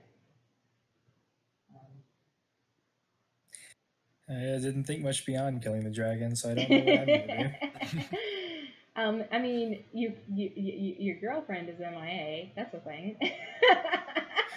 All right, guess I'll just head in that direction. I mean, you could go over to Skyla and send a sending. Skyla's got plenty of spells to send a sending. All right, I'll do that first, and then I will head off in that direction. Yeah. Hey, you okay? No. How long will it take you to cast another teleport, Bree? Bree? Jeff, did you leave? Jeff, did you go? Jeff's muted. I'm still here. I can do it tomorrow. What if we knock you unconscious and then wake you up as soon as possible? I mean, it will still take 8 hours, so I just need to go to bed. What if we give you a lot of caffeine? It won't help. Are you sure? Have you Listen, ever tried I wasted all my high-low spells trying to hold that dragon. It didn't work. Don't make it worse. Can your sister cast teleport? Where is your sister? I don't know. She's not here. Yeah, where is she? Well, that's what I was about to ask. Culver was the last one to see her, I think. She's not here. How dare you, Lennox? Well, no, he said as much. I know, you don't need to tell me. So, Amnon, what message do you send to your girlfriend? Over sending via Skyla? You up? What you do? I tell her... My parents are home. I'm sorry, go on. My parents are dead. Sorry, go on. Please. I send her, how do you beat Beaver Brother? No. I say, we killed the dragon. Please tell me you're all right. It's 25 words, right? Actually, please tell me you're alive. Yeah, because I know you kind of have issues with the word "all right." This is all in the message, by the way. It also wouldn't be Amnon. It would be someone else saying. Yeah, it's through Skyla, but don't worry. All the awkwardness is conveyed. Go on. I think I finished it. Okay. We killed the dragon. Please tell me if you're all right. Actually, just tell me if you're alive. I know you have feelings about the word "all right." Skyla looks at you, and as the response is made, her face at first looks relieved, but then looks frightened, and she looks at you and she says, "So here's the message I got. I'm fine. Fuck." And then it stopped. Oh, that's not good. Bree, do you know any other wizards that can cast teleport? I'm not really friends with any wizards. That pot smoking wizard might be able to cast teleport. Quick, we need to get the high. They're high elf, by the way, so they're just playing to the type. Nice. How old are they? How many years old are they? They're 420. You know I was gonna say it anyway. I mean, could there have been any other answer? 69. Yeah. Too young. Back in the dragon's hoard. More basically giant frickin' like clockwork golems have like awakened from the inside of the dragon's hoard and have come to fuck everything up. Just come to ruin your day. Well, Esme's day, really. It's personal. Please, Jenner, put more emphasis on come, why don't you? Yes, you know. Thank you. And so Esme gets the sending, and she responds, "I'm fine." But then the golems happen, and she's like, "What? Fuck? I'm not fine." But she doesn't finish that thought. They have to fight these golems now. But Mimolette is here, and she just summons a million velociraptors. Oh no! Wait, she just do nothing up to this point? What? She with Culver, that's what happened. She went in with Culver. Was she just doing nothing up until this point then? She was only really backup healing and making quips this entire time. while he was carrying her through the raid, basically. If they weren't so busy, she would have been half the time snogging with Culver. No, it's not. They're not that serious yet. But yeah, so Esme just stands there and watches as literal dinosaurs fight giant clockwork golems. Are they historically accurate feathered yes, dinosaurs? they're feathered dinosaurs. She reaches into her messenger bag, pulls out a bottle of wine, pulls out the cork, and just drinks straight from the bottle. This is my life now, she says, as also the dinosaurs can breathe fire. Back to the party. If that wizard does have a teleport, this is gonna be a weird sight to walk in on. I was going to say how many people are trying to stop Amnon from. Actually, he didn't. No, I'm not trying to stop. Too poorly in the fight. He ought to be fine. I mean, he's exhausted because he frenzied, but. Mm-hmm. Amnon, I think you're trying to pick us all up and run with us to the Dragon Horde. Marigold would go willingly. Amnon is still at like half HP. I mean, it's really far away though, so maybe let's find a better solution. Well, Bree, you could cast Fly on Amnon, and then Amnon could carry us all there. No. Skyla's like, I can do a teleport circle too. I'll just use Arcane Recovery to have it, because I didn't memorize it today, and I really should have. What's Arcane Recovery do? It just lets her recover a spell. That lets you recover spell slots, not prepared spells. Well, whatever. She'll say, I've got it. I can do this. I'll just cast it off a scroll. She like pulls one out and draws a circle, and you guys can go over to the hill that is happening in the Red Dragon Slayer, if you want. Sweet. Marigold gives Shay a quick smooch. Have fun saving the castle, she says with a little grin. Have fun storming the castle. Hands the thermos back to Sankis and goes through the portal. All right, you guys pop in. It is just fucking ridiculous in here. I don't even have a map for this. I'm sorry, I didn't have time. So just imagine you're standing on a pile of money and treasure and riches that span, like, this is years, decades of hoarded loot. You're standing on top of it. Esme is laying on the money. She doesn't even give a fuck anymore. Drinking. She found a hoard of wine. Drinking from a wine bottle. Ark No. The dragon had a hoard of kegs. Maybe. She'll get to that. She's working on her own personal wine bottle right now. Ark is on top of a robot, punching it in the face. I thought you were going to say he was mounted combat on a raptor. There are dinosaurs fighting robots. This is a thing that is happening. Mimolette is sitting, just like hanging out, watching it happen. She's holding hands with Culver. That she is not. Nope. They are standing in proximity to each other, though. Oh no! They close enough together. That's stuff for shipping. I guess I'm gonna run up to Esme.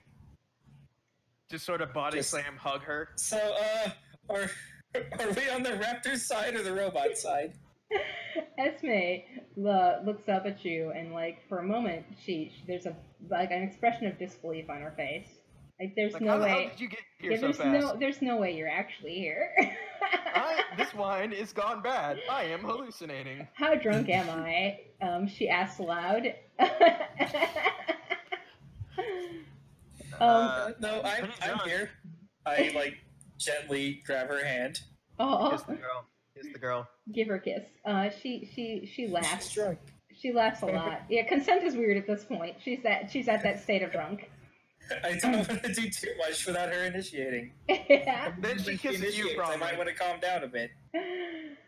She's like, holding hands is fine. Yeah, she squeezes your hand. I'm gonna help. Okay, good. How are you helping? All she says is, I mean, for the robots, not this. God damn it. She looks you in the eye and she says, "We're on the dinosaur side. I'm tired. And I'm tired of being tired." And she lays back down. Amnon, you make sure she's not stepped on. I'm going to Chris and my mount now Yoshi and go into battle. I will see you in a moment. Your mount immediately gets arrested for not paying taxes. What a surprise! Excuse you, Yoshi is a sovereign citizen. this Of is the Feywild. This is an admiralty flag, and your laws don't count here. I'm just shooting lightning everywhere. Yep. It eventually you kill the clockwork golems, and the dinosaurs help, and eventually they do run out of bullshit to throw at you, and it's done. It's over. It takes a couple hours, but there's nothing left to beat up at this point. Now I'm gonna go stand at the entrance to the horde and tell anyone that came here I killed the dragon.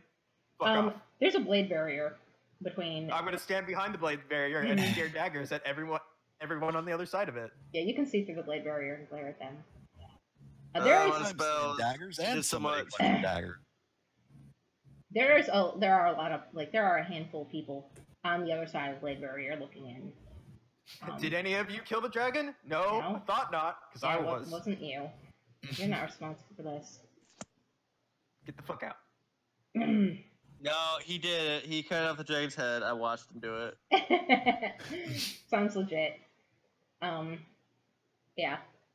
Culver's like, I'm gonna rest and get my spells back so we can all go home.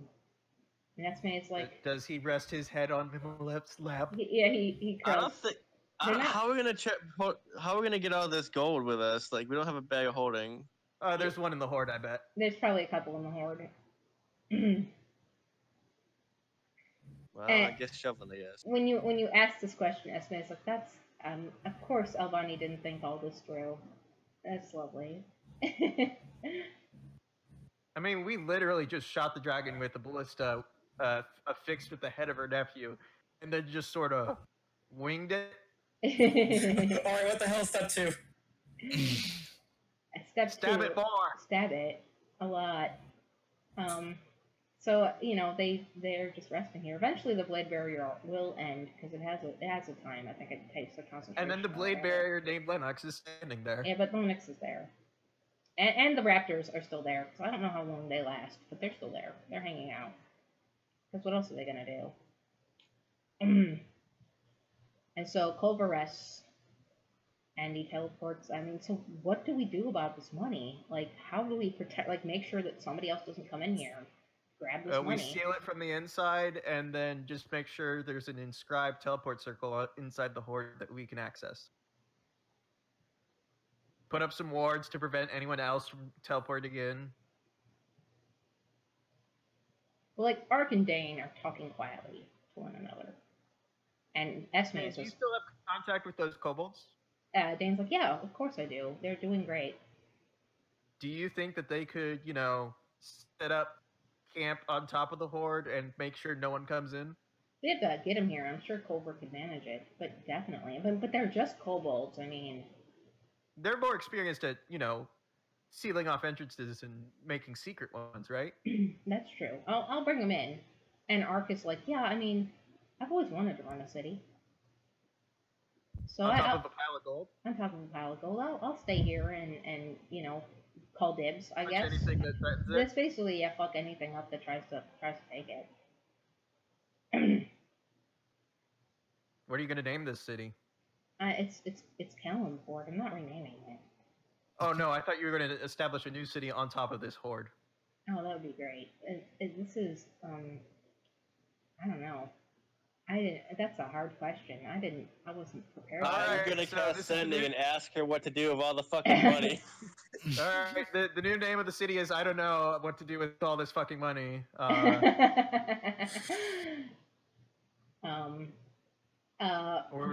not all ours. Let's be fair. This is stolen. This is stolen from so many people. Like, not just the people of Elmraven, but the people of Kellenport, and basically so many areas in Kelmshan that were conquered by the Red Dragon. This is look, the Red Dragon kept a ledger of all the cities that she plundered from. Bad news. She's chaotic evil, and she did not. There's no way to keep track of exactly who is owed what in this case. Fuck. Yeah. So Vickold is like, well, that's fine. A lot of this different rich people, they're not getting it back. Yep, exactly. Oh, I know. We need someone that has psychometry who can see the history of objects. And then we just have them touch every single gold piece individually. Oh god, they would go insane. That would take so much time. Culver, Ark stays here. He's like, oh, there's a throne. Wow, there's many thrones. He builds. There's thrones on thrones on thrones. There, he just piles as many of the thrones as he can get on top of each other, and then sits on them. As Culver takes Esme and Dane and Gus and the party, and Mimolette back home.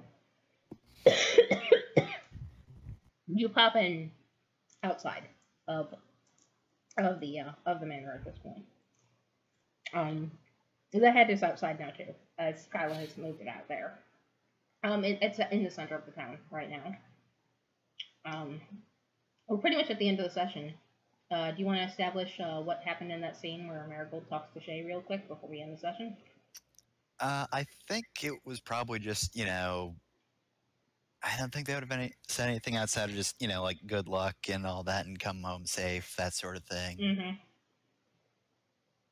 Mm-hmm. If you have anything in mind, then maybe, but... I mean, I had a couple things in mind, but mostly it was like, gosh, I didn't write you a victory speech. You're just going to have to keep those on file, aren't I? Just going to have to have like a binder full of victory speeches for you.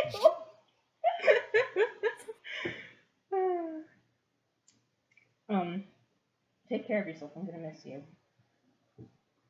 That's basically the gist of it. So you're back, but you're back home now. I hug Shay and then just gravitate towards the nearest bed and collapse.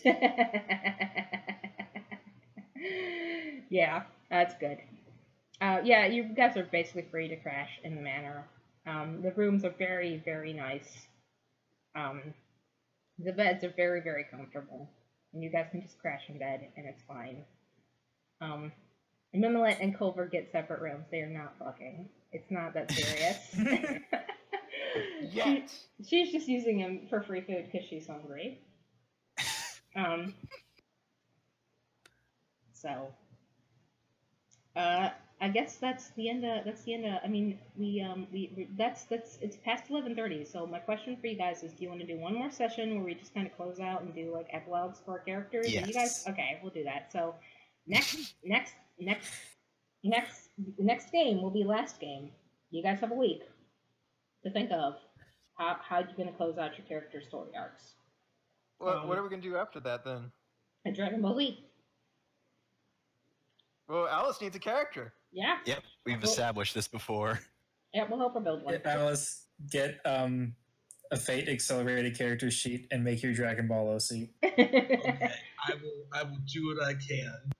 Share her the link with the current or the Dragon Ball game Roll20 thing, so she can see our character sheets. Yeah, yeah, that would be nice actually. Yeah, go ahead and go. Yeah, over I'll there. do that. But anyways, we should end the stream. Yeah, we're gonna end the stream now. Good night, everybody. Good night. The dragon is dead. Good night. Rest in peace, Ballista. Bye. We'll miss